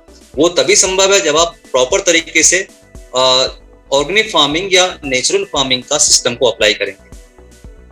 तो ये लेडी बर्ड बीटल है, ये मैंने फोटो इसलिए डाले हैं कि आप इसको देख लें, अच्छे से जान लें। ये सारे सकिंग पेस्ट को कंट्रोल करती है और मैं आपको बता दूं कि ये इसकी कैपेसिटी इतनी ज्यादा है, आप अगर देखेंगे तो सरसों के खेत में आपको मिल जाएगा। एफिड जो है सबसे ज्यादा होता है उसमें, सॉफ्ट बॉडी वाला एक एफिड जो कीट है वो आपको इसमें, वो उसको ये खाती है ज्यादातर। वैसे व्हाइट फ्लाई, माइट्स, जो भी इसको मिल जाए वो सबको खाती है। और इसकी जो कैपेसिटी है अपने पूरे लाइफ टाइम में 5000 एफिड को खा जाती है, मतलब 5000 कीट को ये खा सकती है, एक जो लेडी बग है। तो आप सोचिए कि कितना हमारे लिए बेनिफिशियल है। और ये रहेगी कब? जब हम प्रकृति में वो बैलेंस क्रिएट करेंगे, इंसेक्टिसाइड का इस्तेमाल कम करेंगे, फंजीसाइड का इस्तेमाल कम करेंगे और वो नेचुरल चीजें आप इनके लिए, इनको भोजन, इनको रखने का जो एनवायरनमेंट है वो क्रिएट करेंगे, तभी ये जिंदा वापस आ पाएंगे। ऐसे ही दूसरा है ये प्रेइंग मैंटिस, ये भी बहुत अच्छा कीट है और ये भी हमारा मित्र है। ये कैटरपिलर्स को खाता है, मॉथ्स, बीटल्स, ये क्रिकेट मोल्स जो हैं उनको फीड करता है। और ये अपने जो आसपास के क्षेत्र हैं, मतलब आसपास जो इसका जो सराउंडिंग्स में ये घूम सकता है, चारों तरफ जो है 180 डिग्री पर घूम सकता है, ये इसकी नेचर है। तो ये भी हमारे फसल में आ सकता है जब हम ऑर्गेनिक फार्मिंग करते हैं। ऐसे ही दूसरा स्पाइडर्स है, ये आपको धान खेत में मिलती है और ये बग्स, एफिड्स, रेचिस, ग्रास हॉपर्स, मॉस्किटो, इन सबको खाती है। इसकी बहुत सारी स्पीसीज मिलती हैं। ये एफिड मिज है, ये एफिड्स को खाता है। एफिड के मोस्टली ये इसका काम केवल एफिड को खाना है। और ये जो है 6 प्रकार की जो, मतलब 60 प्रकार की जो एफिड की स्पीसीज हैं उनको खाता है ये दूसरा है ब्रैकोन, ब्रैकोन वास्प है ये जो हॉर्नी मॉम्स है, अभी कैटरपिलर का ये तंबाकू में पाया जाता है, हॉर्नी मॉम्स जो है ये उसको खाता है, उसका जो है पैरासाइट है ये डेम्स फ्लाई है, डेमसेल बग है, ये बिटल्स और पोटैटो की जो बिटल्स हैं उनको खाता है। कैबेज के जो वर्म्स हैं, माइट्स है, कैटरपिलर्स हैं, उनका पैरासाइट है। ये ग्रीन लेसविंग्स है, ये आपको मिल जाएगा, जैसे लेडी बग मिल जाती है इसी तरह का आप ध्यान से देखेंगे तो इनको आप अपनी आंखों में बसा लीजिए, क्योंकि ये मित्र जीव हैं, अगर आप इनको मार रहे हैं तो समझो गड़बड़ कर रहे हैं। Aphid, white fly, leafhopper, mealybug, इन सबको ये इसका भोजन है सारे। दूसरा है ये माइन्यूट पायरेट बग्स है, इसका भी आप ध्यान रखिए। ये स्पाइडर माइट्स और इंसेक्ट के जो एग्स हैं उनको कंट्रोल करता है, उनको खाता है।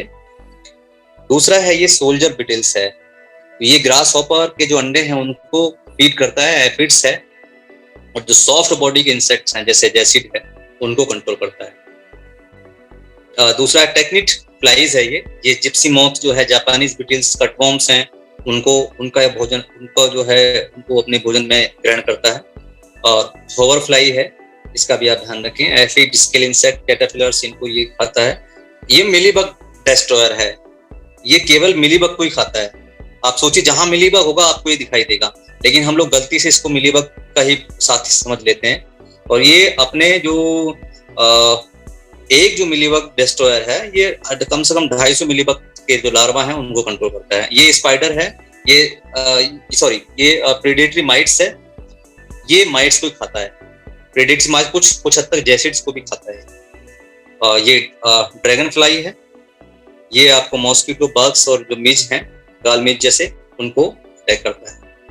इसके अलावा जो मैंने पिछले प्रेजेंटेशन में बताया था कि जो अग्निहोत्र है, ये भी काफी हद तक जो है हमारा जो हमारी कल्चर है उससे मिलता जुलता है। और ये पहले हम बहुत करते थे, अब इसका चलन बहुत कम हो गया। इसको आप घर में करें, खेत में करें, जहां भी करेंगे, ये फसल को न्यूट्रिशन देने के साथ साथ बीमारी और कीट को भी कंट्रोल करता है। और सुबह और शाम जो है ये देसी गाय के कंडे और देसी अनाज, देसी गाय का घी और तांबे का पात्र, पिरामिड के आकार का एक प्रॉपर जगह इसको स्टैब्लिश कर दीजिए। वहीं पर इसका सुबह और शाम, सूर्योदय और सूर्यास्त के समय, इन मंत्रों के साथ में आप इसका जाप करके जब आप अग्निहोत्र यज्ञ करते हैं तो ऐसे रेडिएशंस निकलते हैं जो इंसेक्ट और डिजीज को कंट्रोल करने के साथ साथ आपकी फसल को खुराक भी देते हैं। तो अग्निहोत्र यज्ञ करना बहुत जरूरी है, खासतौर से जैविक खेती करने वाले किसानों के लिए। इसके अल्टीमेट रिजल्ट हैं, इसकी जो राख मिलती है उसको आप अपने खानों में, पेट दर्द है या कुछ और समस्या है उसके लिए इस्तेमाल कर सकते हैं। घाव हो गया है उस पर आप लगा सकते हैं, स्प्रे कर सकते हैं। तो ये एक न्यूट्रिशनल का भी काम करता है। तो आज हम बस इतनी ही बात करेंगे कि हमने इंसेक्ट और कीट को कंट्रोल करने की बात करी। मोस्टली जो ध्यान रखना है जैविक खेती करने में, वो यही ध्यान रखना है कि हमको संतुलन बनाना है। और प्रकृति में संतुलन जब बन जाएगा तो कीट जो हमारे मित्र जीव हैं, पैरासाइट हैं, प्रेडेटर्स हैं, वो ऑटोमेटिकली लौटने लगेंगे। 2-3 काम हम कर लें। बायोडायवर्सिटी अपनी खेती में होनी चाहिए। दूसरा, समय पर बुआई करें, दूरी सही होनी चाहिए। और जितना ज्यादा फसल आप खेत में लगा सकते हैं उतना आप लगाएं। जरूरत पड़े तो पहले देसी तरीका अपनाएं कीट और बीमारी कंट्रोल करने का, light trap, yellow trap, blue trap, sticky trap. उसके बाद अगर नहीं बनता है तो फिर बॉटनिकल पेस्टिसाइड पाएं, बाद में फिर जो बायोलॉजिकल पेस्टिसाइड हैं उनका इस्तेमाल करें। तो कोशिश करें कि खर्चा कम से कम हो आपकी फसल के अंदर, तभी आप जो है जैविक खेती को सक्सेस बना पाएंगे। वरना तो वो अनजान तरीकों की करके आप थक हार के बैठ जाएं। तरीके से आप करेंगे तो खेती जो है आसान होगी। बहुत बहुत शुक्रिया, बहुत बहुत धन्यवाद, आपने मुझे सुना। अभी जिनके भी सवाल हैं वो आप 1 by 1 करके पूछ सकते हैं। बहुत धन्यवाद शिव सर। आप सभी पार्टिसिपेंट से अनुरोध है कि कृपया अपने हैंड रेज करें और बारी बारी से अपने प्रश्न रखें। और प्रश्न रखते समय कृपया अपना परिचय दें और संक्षेप में अपना प्रश्न रखें समय को देखते हुए। धन्यवाद। अनिल जी, कृपया अपना प्रश्न रखें। अनम्यूट करें अपने आप को। नमस्कार सर। जी नमस्कार सर। जी नमस्कार। मैं अनिल दोगने, ग्राम पोखरनी, जिला हरदा से हूँ सर। जी मेरा सर एक ही सवाल है कि जो आपने बाद में जो अपने मित्र कीट बताए हैं, हाँ, और बीच की स्लाइड में जो फंगस से जो है,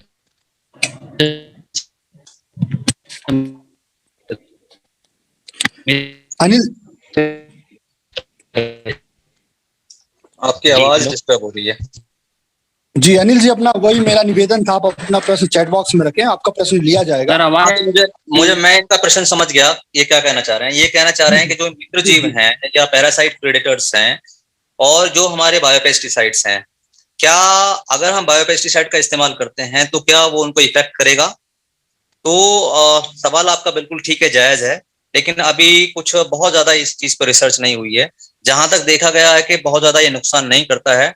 अगर जो प्रीडेटर्स हैं, पैरासाइट्स हैं, ये क्योंकि ये नेचुरली हैं तो ये नेचर में अपने एग्जिस्टेंस को जानते हैं, और जो दूसरे मित्र जीव हैं उनके साथ रहना रहने में इनको कोई प्रॉब्लम आती नहीं है जहां तक देखा गया है। और बाकी जब आगे और रिसर्च आएंगी, क्योंकि अभी जो है लोग इस पे अभी तो अप्लाई ही पूरा प्रॉपर तरीके से नहीं कर पाए, तो रिसर्च की बात तो बहुत दूर की बात है। मैं समझता हूँ कि अगर कुछ ऐसा आता है तो आपको संपर्क में जब आप रहेंगे तो कुछ ना कुछ ऐसी चीजें जब आएंगी तो उनको आपको सूचित जरूर किया जाएगा। जो हमारे व्हाट्सएप ग्रुप हैं या इस तरह की जो चीजें हैं, हम उनको प्रॉपर तरीके से जो हमारे साथ आप नहीं जुड़े हैं तो आप हमारे साथ जुड़ जाइए, और आपको समय समय पर इसकी जो समस्या जो इस तरह की बता रहे हैं आप, वो अगर कुछ ऐसा ऐसा रिसर्च होती है तो आपको जरूर अवगत कराया जाएगा। जी, नेक्स्ट। धन्यवाद सर। प्रताप चौहान जी, अनम्यूट करें अपने आप को, अपना प्रश्न रखें। प्रताप जी।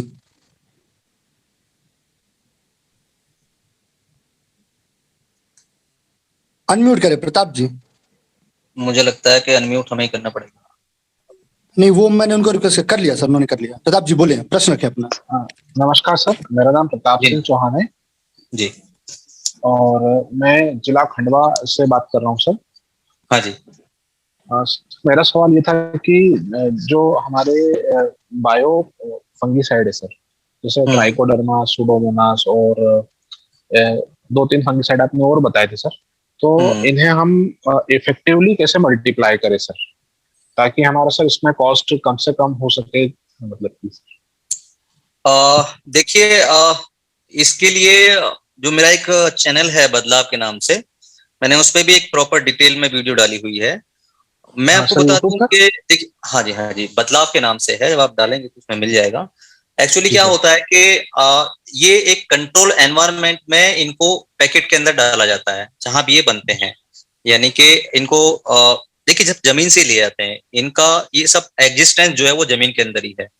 वहीं से इनको अलग जो है सेपरेट किया जाता है। उनको सेपरेट करने के बाद उनको प्रॉपर भोजन दिया जाता है और फिर उसको मल्टीप्लाई किया जाता है। फिर जब इनकी प्रॉपर क्वांटिटी होती है उसको फिर पैकेट के अंदर डाला जाता है। जब आप खरीद के लाते हैं इसको, फिर बाजार में फिर जब इस्तेमाल करने के लिए सॉइल में या स्प्रे के रूप में आप करते हैं, तो यदि आप इसको पानी में मल्टीप्लाई करते हैं तो इसमें जो आप देखते हैं कि जो एनवायरनमेंट में अनेक प्रकार के हानिकारक बैक्टीरिया, फफूंद, आप देखते हैं कि अगर आप माइक्रोस्कोप से देखेंगे तो हमारे आसपास जो है करोड़ों तरह के जीव घूमते रहते हैं जो आपको दिखाई नहीं देते हैं, है ना? मानते हैं इस बात को? हेलो जी सर। तो जी सर। वो जो जीव हैं जब आप मल्टीप्लाई करते हैं तो वो उसमें एडल्ट्रेशन उनका हो जाता है। यानी कि क्या बोलते हैं उसको, जब एडल्ट्रेशन हो जाएगा तो वो इन्फेक्टेड हो जाएंगे। और जो मल्टीप्लाई आपने किया है तो उसमें कभी कभी उल्टे रिजल्ट भी आते हैं, नेगेटिव रेस्पॉन्स भी आते हैं। तो इसलिए जो है अगर आपको करना भी है, जैसे ट्राइकोडर्मा है या फंगस वाला कोई भी बायोपेस्टिसाइड करना है, तो वो आप कंपोस्ट में कर लीजिए, वो भी 1 से 2 या 3 बार बस। तो कंपोस्ट में क्या है, जैसे ट्राइकोडर्मा है, आप उसको 1 किलो आपने लिया, आप 200 से 400 किलो कंपोस्ट में मिलाइए, उसको नमी बनाकर रखिए, गुड़ भी डालिए। और जब आप देखेंगे उसको, अगर देखना भी है आपको, तो आप लेवल करके उंगलियां गाड़ दीजिए उसमें, उन उंगलियों में आपको फंगस दिखाई देगी। तो उसमें ऐसा आधा इस्तेमाल कर लीजिए, आधे में फिर कंपोस्ट डाल दीजिए, फिर उसको नमी प्रॉपर छाया में नमी में रखिए और वो फिर बढ़ जाएगा। ऐसे करके आप 2-3 बार कर सकते हैं। जितना ज्यादा बार करेंगे फिर उसमें जो है जो बाहरी जीव हैं वो एंटर कर जाएंगे और उसकी क्वालिटी खराब हो जाएगी। तो कभी कभी नेगेटिव रिजल्ट भी आते हैं, तो इसलिए थोड़ा सा इस बात का ध्यान रखें। तो आप लिक्विड में नहीं कर सकते, केवल कंपोस्ट में कर सकते हैं। जी, नेक्स्ट। जी सर, धन्यवाद सर। नेक्स्ट प्रश्न विशेष सिंह जी का है। आदरणीय विशेष जी, अपना प्रश्न रखें, अनम्यूट करें अपने आप को और प्रश्न रखें। हेलो, नमस्कार सर। जी नमस्कार। हाँ सर, मेरा एक सवाल तो ये था, आपने उसका आधा आंसर तो दे दिया कि इसकी ये ट्राइकोडर्मा को वर्मी कंपोस्ट के साथ कैसे यूज कर सकते हैं। ठीक है सर, लेकिन उसको मिला के कितने दिन तक रखना है, उसके बाद यूज करना है? हाँ, जनरली ये जो है 10 से 20 दिन, 15 दिन, जितना आपके पास समय है उतना आप उसको रख लीजिए, लेकिन छांव में रखें और टाट की बोरी से ढक दें तो अच्छा रहेगा। नमी इसमें करीबन 20 से 30% बनी रहनी चाहिए, इस बात का विशेष। Okay sir. सर मेरा सवाल और थोड़ा ना इससे हटके था, आज के जो एजेंडा है कि ये आजकल काफी सुनने में आ रहा है ना, जो हम ऑर्गेनिक फार्मिंग करते हैं उसमें बफर जोन का क्या कंसेप्ट है? क्या प्रॉपर जोत? बफर जोन का बहुत यूज होता है। हाँ, बिल्कुल। देखिए, बफर जोन जो है, बफर जोन का मतलब है कि जो आसपास खेती हो रही है या हवा जो चलती है, दूसरे खेत से या दूसरी दिशा से कोई इंसेक्ट ना आए, कोई बीमारी उड़ के ना आए, इसलिए बफर जोन मेंटेन किया जाता है। दूसरा, जो आप अंदर जैविक खेती करते हैं उसकी जो प्योरिटी है वो बनी रहे, इसलिए बफर जोन करते हैं। साइड में आप मैट बना देंगे ऊंची।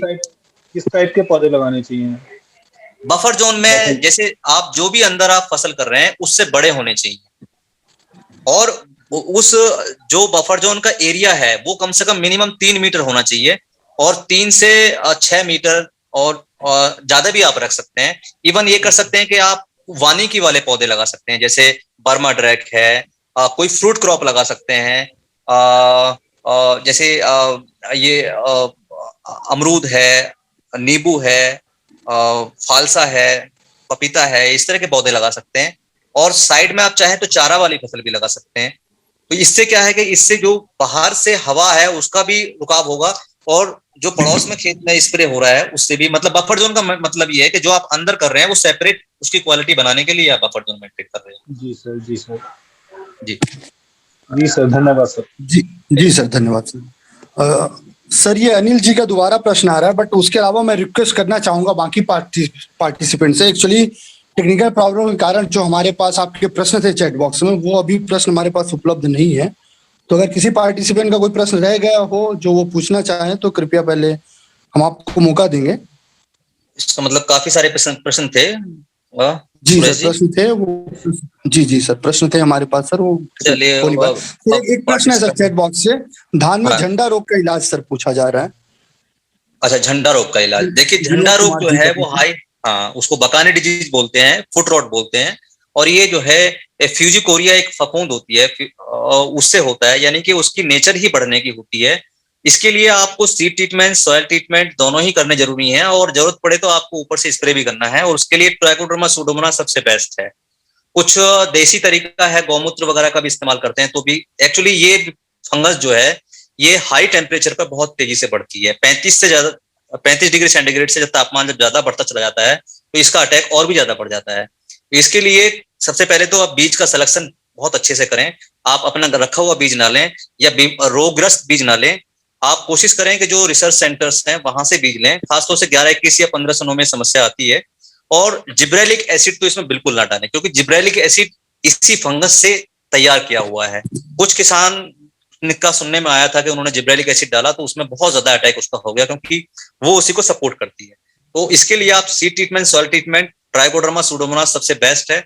आप वो कीजिए और उसके बाद फिर जमीन में भी उसको डालिए, तो काफी हद तक कंट्रोल हो जाता है। जी, नेक्स्ट धर्मेंद्र यादव जी। धर्मेंद्र यादव सर, अपना प्रश्न रखें, अनम्यूट करें प्रश्न रखें। जी नमस्कार, मैं धर्मेंद्र बोल रहा हूँ सर। धान फॉल्स स्मट के लिए कोई रोकथाम कैसे करेंगे इसका? बहुत अच्छा सवाल आपने किया। देखिए, फॉल्स स्मट आप मेरे चैनल पे जाएंगे तो उसमें एक वीडियो भी पड़ा हुआ है, किसान के अनुभव। उसमें मैं उसका अगर अनुभव बताऊं तो आपको 2-3 स्प्रे उन्होंने केमिकल्स के किए थे। इसमें ये आपका जो ट्राइसाइक्लोजोल है और एक जो मैंने अभी प्रोपियोकोनोजोल, इनका स्प्रे किया था, लेकिन उससे कंट्रोल नहीं हुआ, क्योंकि उस बीमारी ने जो है रेजिस्टेंस पावर डेवलप कर ली है। तो उसमें सूडोमोनास अगर आपको अच्छी क्वालिटी का कहीं से मिल जाता है तो कोशिश करें केवीके जो इंस्टीट्यूट्स हैं उनसे, जहां भी आप हैं वहां आसपास आप देखें, बेहतर क्वालिटी का आप सूडोमोनास ले लीजिए। एक टंकी में 50 से 100 ग्राम या ml आप सूडोमोनास लीजिए, और 100 ग्राम ही आप उसमें हल्दी लीजिए, प्योर वाली हल्दी, और थोड़ा सा उसमें साबुन या शैम्पू मिला लीजिए या गुड़ मिला लीजिए, हल्का सा गुड़ सबसे बेस्ट रहेगा।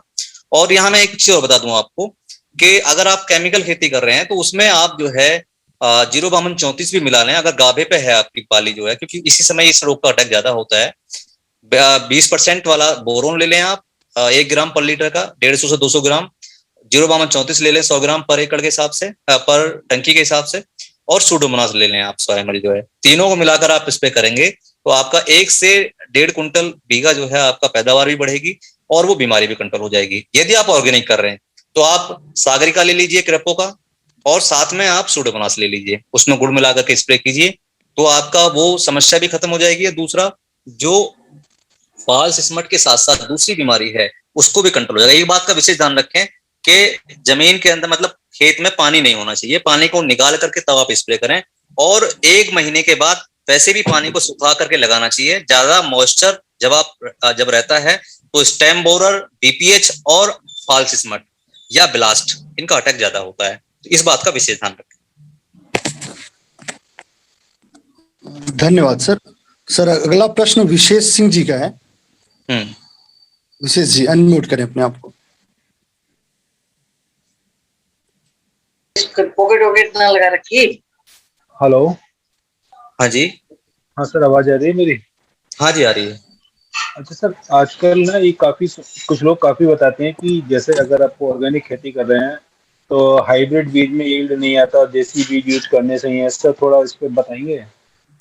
देखिए, अगर आपको कहीं से ऑर्गेनिक बीज मिल जाता है, जो ऑलरेडी कर रहे हैं किसान, आजकल बहुत मिल रहा है, ऑनलाइन भी मिल रहा है, साउथ की कई सारी कंपनीज हैं जो देसी बीज देती हैं। तो पहले तो ऑनलाइन सर बहुत ज्यादा ट्रस्टवर्दी नहीं है। ऑनलाइन तो सामान वैसे ही मंगवाते हैं, होता कुछ है दिखता कुछ है, तो ऑनलाइन को ट्रस्टवर्दी नहीं कहा जाए।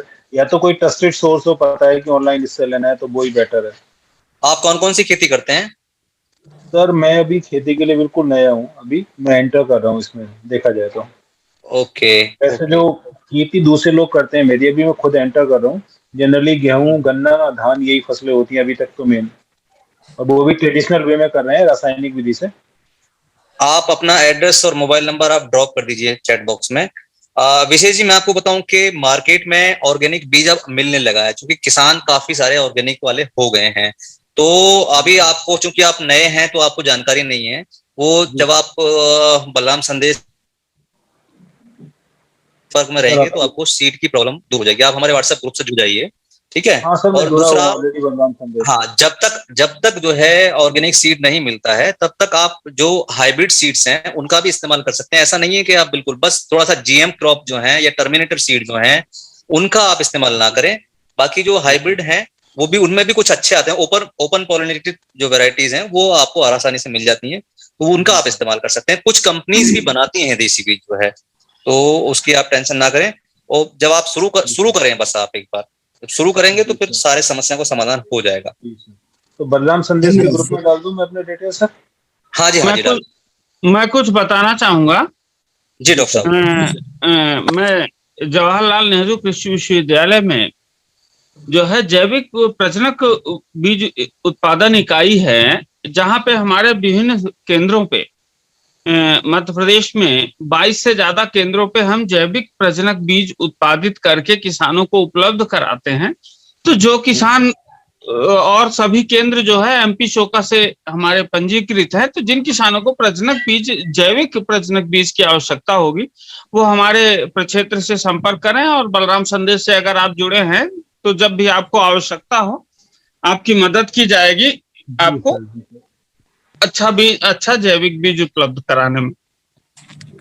जी सर, बहुत बहुत धन्यवाद। धन्यवाद प्यासी सर। सर चैट बॉक्स से एक प्रश्न है शिव सर प्रताप चौहान जी का। मिर्च में वायरस की समस्या से कैसे निजात पाए? ओके,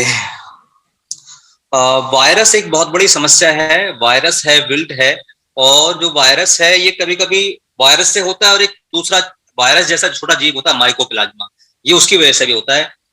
इसमें सबसे पहले ध्यान रखें कि कोशिश करें कि जो भी आप फसल लगा रहे हैं, मिर्च की भी कुछ ऐसी वैरायटीज आती हैं जो रेजिस्टेंट वैरायटी हैं, उनका आप इस्तेमाल करें। दूसरा, जब नर्सरी आप पौधा अपना तैयार कर रहे हैं या बाजार से ले रहे हैं, तो नर्सरी में या बाजार से जो ले रहे हैं उसमें वायरस नहीं होना चाहिए। उसमें उसके पहचान सीधा है कि पत्ती में जो है कुछ पीलापन होगा, उसमें थोड़े से छोटे छोटे गड्ढे बने होते हैं, पत्ती छोटी हो जाती है, मतलब मुछ जाती है वो ऊपर वाली जो पत्ती जहां इसका अटैक होता है। दूसरा, सकिंग पेस्ट को रोकना बहुत जरूरी है। व्हाइट फ्लाई, जैसिड्स, थ्रिप्स, ये रुकेंगे तो वायरस अपने आप स्टॉप हो जाएगा। कभी कभी अगर आप छोटी खेती कर रहे हैं तो कैंची से भी आप कट कर सकते हैं। दूसरा, देसी तरीके से करने के लिए आप सकिंग पेस्ट को रोकने के लिए आप मेटाराइजियम, बवेरिया बेसियाना या वर्टिसिलियम लेकानाइन, तीनों में कोई भी एक ले लीजिए, और साथ में सुडोमोनास, आप इन दोनों को मिलाकर स्प्रे करते हैं तो वो काफी हद तक कवर होता है। इसके अलावा आप एक देसी तरीका है उसको आप ले लीजिए, देसी गाय का मूत्र ले लीजिए, सॉरी देसी गाय का जो लस्सी है या दूध है, आप 1 लीटर ये ले लीजिए, और इसमें हल्दी डाल लीजिए 50 से 100 ग्राम पर टंकी के हिसाब से, और थोड़ा सा इसमें जो है हींग, आपको 20 से 30 ग्राम पर टंकी के हिसाब से हींग लेनी है। तीनों को मिला करके आप स्प्रे करेंगे तो वायरस की समस्या काफी हद तक कम हो जाती है। लेकिन फिर भी मैं कहूंगा कि कभी कभी जो है बहुत ज्यादा अटैक होने पर ये कंट्रोल नहीं होता है इससे भी। इसके लिए सबसे बेस्ट तरीका है कि आप जब आप लगाया है तभी से ध्यान रखें। और दूसरा, मिर्च को यदि इंटरक्रॉपिंग में करेंगे किसी बड़ी फसल के साथ में तो वायरस कम आता है। खासतौर से गन्ने के साथ जब आप करते हैं मिर्च को जो है तो उसमें वायरस बहुत कम देखने को मिलता है। इन सब बातों का ध्यान रखें। सुरेश जी आगे। जी सर, धन्यवाद सर। अगला प्रश्न सर मुकेश जी का है। मुकेश जी अपना प्रश्न। मुकेश कुमार जी। हेलो, नमस्कार सर। मेरा नाम मुकेश कुमार है। हाँ जी। और धनाना भिवानी हरियाणा से बोल रहा हूँ सर जी। 2017 से ऑर्गेनिक खेती कर रहा हूँ। बहुत बढ़िया सर। सर मैं ट्राइकोडर्मा, पीएसबी और इनका यूज करता हूँ, लेकिन धान और गेहूं की फसल लगाता हूँ उसमें यूरिया की कमी बहुत रहती है। कम यूज करते हैं? नहीं, यूरिया की पूर्ति नहीं हो पाती फसल के लिए। अच्छा, यूरिया की पूर्ति नहीं होती। हाँ, तो ऑर्गेनिक में ऐसा कोई मैटर है जिससे फसल को पूरा यूरिया मिल सके? हाँ जी, बिल्कुल है, बिल्कुल है। आप क्या करें, एक तो अजोला आता है। शिव सर इंटरप्ट करना चाहूंगा। मुकेश जी, आपने शायद धान की सीरीज देखी नहीं है बलराम संदेश की, कृपया यूट्यूब पे जाएं और सारे 7 वेबिनार हुए थे, उनको कृपया देखें। इस संबंधित जानकारी दी गई है। चलिए शॉर्ट में बता देता हूं मैं, वो भी आप देख लीजिएगा। ब्लू ग्रीन एल्गी और एजोला। एजोला एक बहुत अच्छा पशुओं के लिए भी बढ़िया है और खेती के लिए भी बढ़िया है। और जो बीजीए है ब्लू ग्रीन एल्गी, ये नाइट्रोजन फिक्सिंग वाले हैं। इसके अलावा आप एजोटोबैक्टर, एजोस्पिरिलियम, इनका इस्तेमाल कर सकते हैं। जो भी आप इस्तेमाल कर रहे हैं कहीं ना कहीं क्वालिटी उसकी एक बार चेक कर लीजिए। और दूसरा, ग्रीन मैनोरिंग धान के लिए तो सबसे बेस्ट है। नाइट्रोजन की पूर्ति करने के लिए आप सनई ढैंचा आप लगा दीजिए। इससे पहले जब आप सनई ढैंचा लगाता हूँ सर, मैं आए साल लगाता हूँ तो भी फर्क नहीं पड़ता। इसका मतलब जमीन आपकी रेतीली है फिर? नहीं, जमीन मेरी काली है सर। काली है? हाँ, चिकनी मिट्टी बोलते हैं ना जो काली। आपने मिट्टी की टेस्ट कराया है? हाँ जी। अच्छा, एक बार आप रिपोर्ट भेजना। आप हमारे ग्रुप से जुड़ जाइए और ये अपना नंबर भी ड्रॉप कर दीजिए और अपनी रिपोर्ट एक बार भेजना आप जो है, तो उसको देखते हैं जो भी इसका समाधान होगा। फसल में बढ़वार होनी चाहिए सर, वो नहीं हो पाती। बाकी पानी कैसा है? पानी नमकीन तो नहीं है आपका? नहीं जी, पानी भी ठीक है। नहर का पानी लगता है यमुना कैनाल से। और बोर का पानी भी अच्छा है, मैंने चेक करवाया। मतलब फसल जो है, फसल काली नहीं हो पाती है या ग्रीन बनी रहती है, हल्की हल्की पीलापन लिए हुए? हाँ, हल्का हल्का पीलापन लिए रहती है। कोई दिक्कत नहीं है, वो नेचुरल कलर है, आप टेंशन ना लें। एक्चुअली क्या होता है कि जब आप यूरिया का पैदावार तो नहीं होती सर। मैं आईसीआर से गेहूं की वैरायटी ले आया था एक। 95 मन की थी, लेकिन वो मेरे 45 मन पे रुक गई। अच्छा। और मिट्टी और पानी चेक करवाया तो उसमें जो फास्फोरस है वो 3 गुना ज्यादा है, सल्फर जिंक सब ज्यादा है, लेकिन यूरिया की कमी बता। ओके, आप ना एक बार ना आप अपना नंबर शेयर कर दीजिए और मैं आपको पर्सनली बात करता हूँ, ठीक है ना? या एक बार आप जो है बलराम संदेश को भेज दीजिए चैट बॉक्स में, तो कृषि वाले जो उसमें ग्रुप में हम बात करते हैं। Okay sir, thank you sir. Okay ji, धन्यवाद सर। सर अगला प्रश्न अनिल जी का था। अनिल जी, उनका एक प्रश्न और था। अनिल डोंगे जी, प्रश्न रखें कृपया अपना। अनिल जी अनम्यूट करें अपने आप को।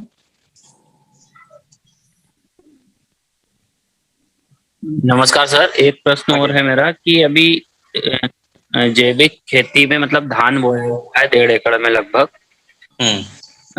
45 दिन का हो गया है, पर उसमें फुटाव उस तरीके का नहीं आया है। उसमें एक स्प्रे जैसे पहले तो सबसे पहले मैंने उसमें अपना ये ह्यूमिक पोटेशियम जो होता है वो मतलब दानेदार जो होता है वो दे दिया था लगाते टाइम। उसके बाद अभी ह्यूमिक एसिड, फोलिक एसिड और सीवीड का स्प्रे भी हो गया है।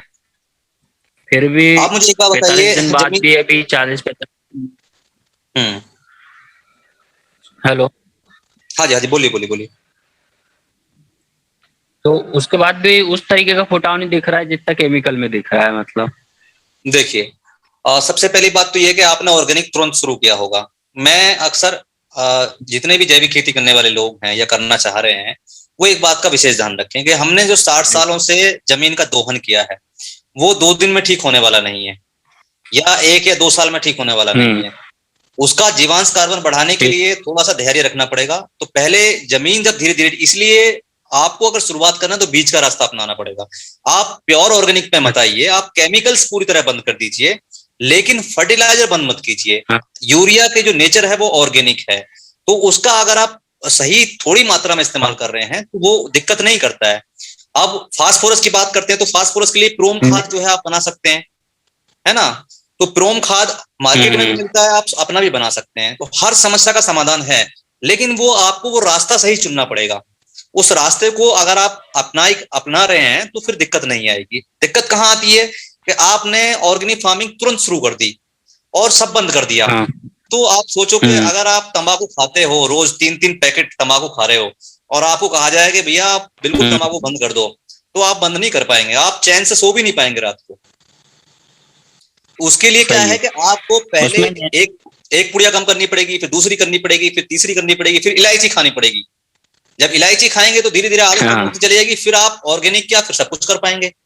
तो आप जो है कोशिश करें कि धीरे धीरे जो उसको उस राह पे लाना पड़ेगा उस खेत को। तो नैनो यूरिया का एक स्प्रे कर दिया था मैंने। दूसरा, आप अपना क्रॉपिंग पैटर्न बदलें। जैविक खेती करने हैं तो लेगुम्स क्रॉप जरूर लें, साल में एक बार हरी खाद, दाल वाली फसलें वो बहुत जरूरी है। अगर आपने वो नहीं किया तो फिर आप जैविक खेती नहीं कर पाएंगे। धान, गेहूं और गन्ने से जैविक खेती नहीं होने वाली है, उसको आप रखिए ऑप्शन के रूप में रखिए। दूसरा, इंटरक्रॉपिंग, कंपेनियन क्रॉपिंग। जैविक खेती कोई एक ऐसा लड्डू नहीं है किसी को दे दिया और उसने कर लिया, ये कई सारी चीजों का मिला जुला है। यह बात हमको समझनी पड़ेगी, तब हम अच्छे से जैविक खेती। मैं तो मानता हूँ कला है, एक तरीके से कला है। जैविक खेती भी एक कला है जो हमारे पूर्वज करते आ रहे थे, और हमने इसको पिछले 40 से 50 सालों में पूरी तरीके से बर्बाद करके रख दिया। बिल्कुल बिल्कुल। तो आप सोचो कि जो 50 सालों में हमने बर्बाद किया है उसको हम 1 या 2 या 3 साल में कैसे सही कर पाएंगे? नहीं कर पाएंगे ना। सही बात। तो उसको धीरे धीरे करेंगे, धैर्य बनाए रखें, छोड़िए नहीं। अभी क्या प्रिकॉशन रखें कि थोड़ा सा अच्छा मतलब अपने को रिजल्ट थोड़ा सा मिल जाए? आप एक काम करो, आप ऑर्गेनिक को छोड़ दो, बाजार में जाओ फटाक से। जो है इस समय अगर बढ़वार कम है, पीलापन नहीं आ रही है, तो एनपीके ले लो 19-19-19, साथ में माइक्रोन्यूट्रिएंट का मिक्सचर ले लो, क्रेपो कंपनी का सागरी का ले लो, उनका आप स्प्रे करो। जब गाभे में बाली हो तो उस समय जो है अभी जैसे आप ऑर्गेनिक कर रहे हैं तो आपको रोपाई के 5-7 दिन 10 दिन बाद में आपको एक मेड़ा मारना था, मतलब एक डंडा एक किसी मजदूर के पीछे टांग देना था और उसको खेत में मतलब दौड़ाना था उसको, तो वो पौधा मोड़ करके सीधा होता। उसमें क्या है कि उसको जो है वो एक ऐसा तरीका है जो फुटाव लाता है उसको। वो नहीं किया होगा आपने, ग्रीन मैन्योरिंग नहीं की होगी आपने, सनई ढांचा लगाया वो नहीं लगाई होगा, तो थोड़ा सा बदलाव। अभी जैसे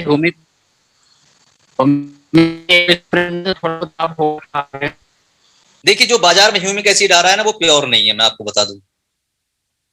आप सागरी का इस्तेमाल कीजिए, सागरी का इस्तेमाल कीजिए, और एनपीके 05234 और 0050 जो मार्केट में वाटर सोल्यूबल फर्टिलाइजर आते हैं आप उनका इस्तेमाल कीजिए। ठीक है, उनका कोई रेजिडुअल इफेक्ट नहीं आता है, आप अपने खाने के लिए इस्तेमाल कर सकते हैं। बस केमिकल से दूर रहो, हाईली पेस्टिसाइड जो हैं, पीले और लाल रंग के जो पेस्टिसाइड है उनसे दूर रहो बस।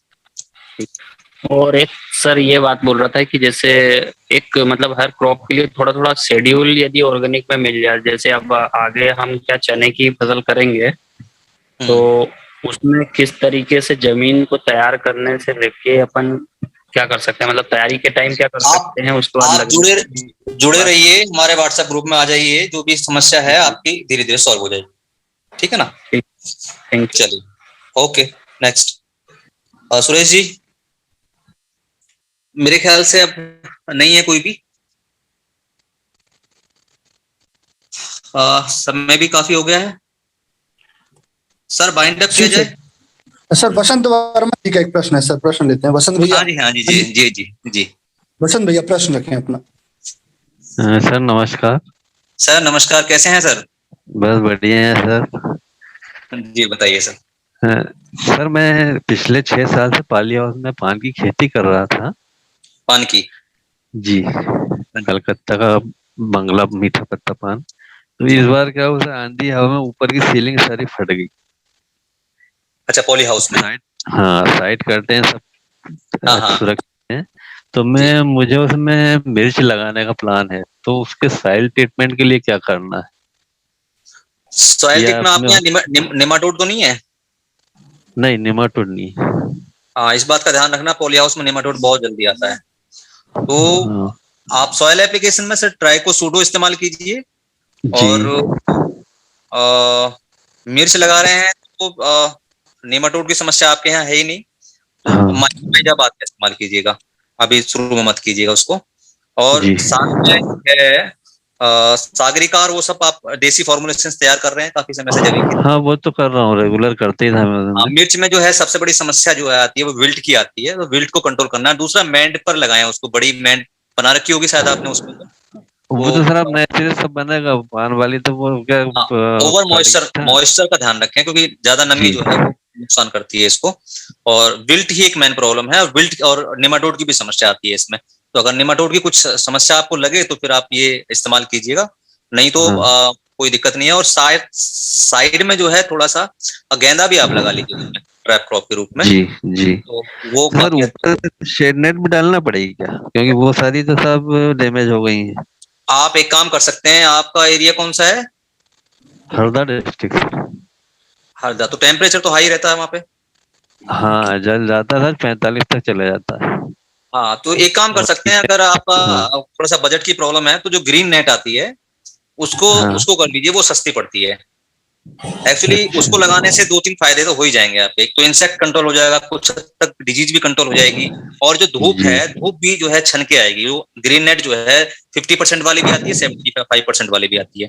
तो आप कोशिश जी। करें कि 75% वाली जो है वो ज्यादा महंगी नहीं आती है, वो शायद 20 या 30 रुपए स्क्वायर मीटर आ जाती है, वो आप अच्छा। उसमें लगा दीजिए। वो हवा भी पास उसमें होती रहेगी, तो वो फटेगा भी नहीं आसानी से, उसको आराम से सिलने का भी पूरा मौका होता है उसके अंदर। जी। ठीक ओके है सर, सर। Thank you. जी, okay, okay. Thank you sir.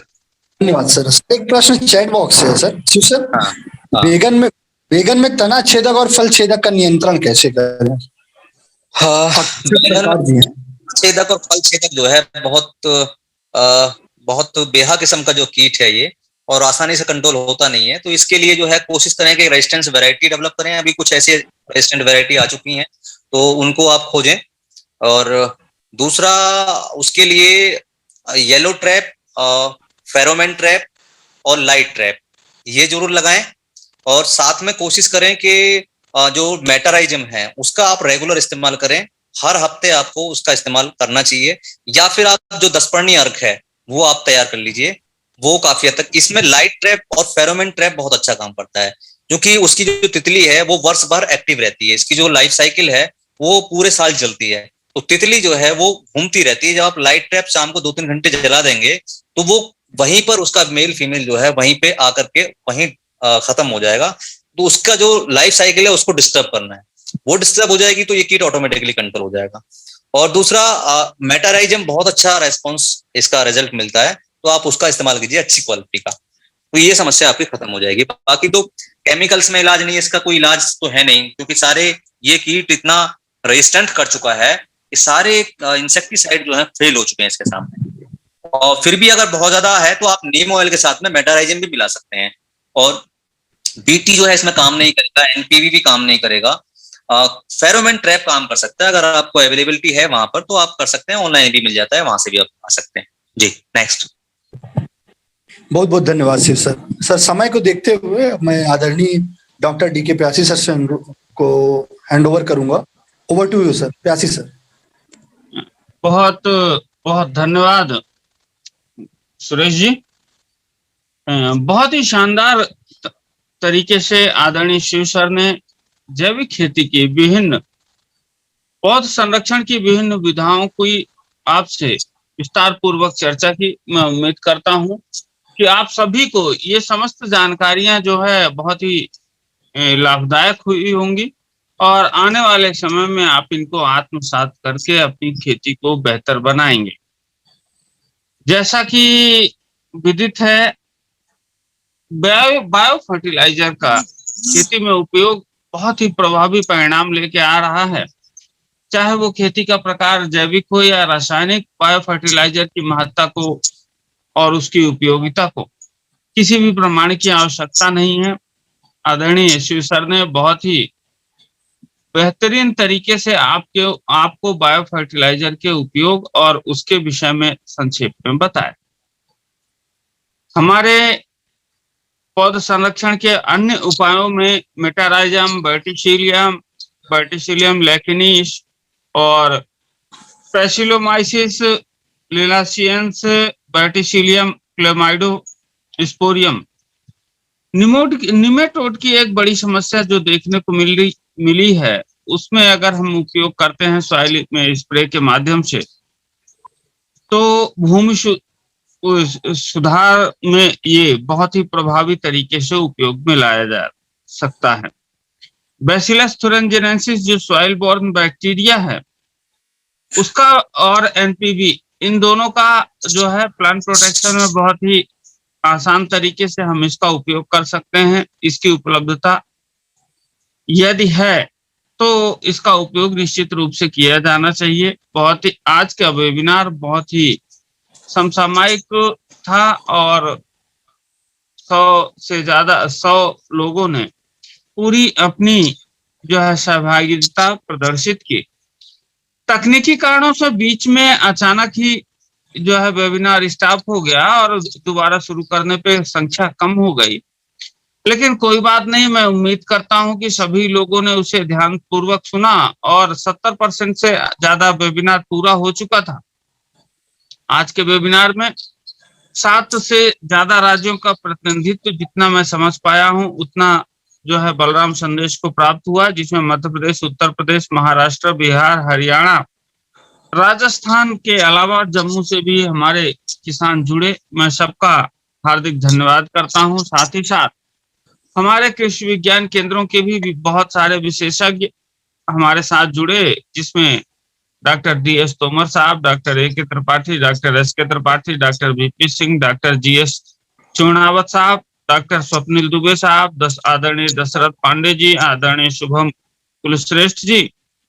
मैं सभी का हृदय की गहराइयों से टीम बलराम की ओर से साधुवाद करता हूं, आभार प्रदर्शित करता हूं और उम्मीद करता हूं कि आप सबका स्नेह और मार्गदर्शन बलराम संदेश को सतत रूप से मिलता रहेगा, जिससे कि हम इसमें कुछ और सुधार कर नए नवीनतम रूप से इसको हमेशा प्रस्तुत करते रहें और जिस किसानों को जो है आत्मनिर्भर बनाने की इस दिशा को प्रभावी ढंग से संचालित करते रहें। यह हम सब लोगों का दायित्व है और हम अपने दायित्वों का निर्वहन लगातार करते रहेंगे। साथ ही साथ मैं धन्यवाद करता हूं टीम बलराम का, जिनके परिश्रम से हम इस वेबिनार को सफलतापूर्वक संचालित कर पाते हैं। साथ ही साथ टीम बलराम के ही प्रमुख सदस्य आदरणीय शिव सर ने बहुत ही प्रभावी, सहज एवं सरल तरीके से आपको विभिन्न जैविक तरीके से पौध संरक्षण की, जैविक खेती में जो विधियां अपनाई जाती हैं उनको बताया। मैं हृदय की गहराइयों से उनका धन्यवाद करता हूं और इसी के साथ समय बहुत ज्यादा हो गया है। आप सभी का पुनः धन्यवाद। अपना स्नेह और मार्गदर्शन बनाए रखें। धन्यवाद। जय बलराम, जय किसान, जय बलराम। जय बलराम। जय बलराम। जय बलराम।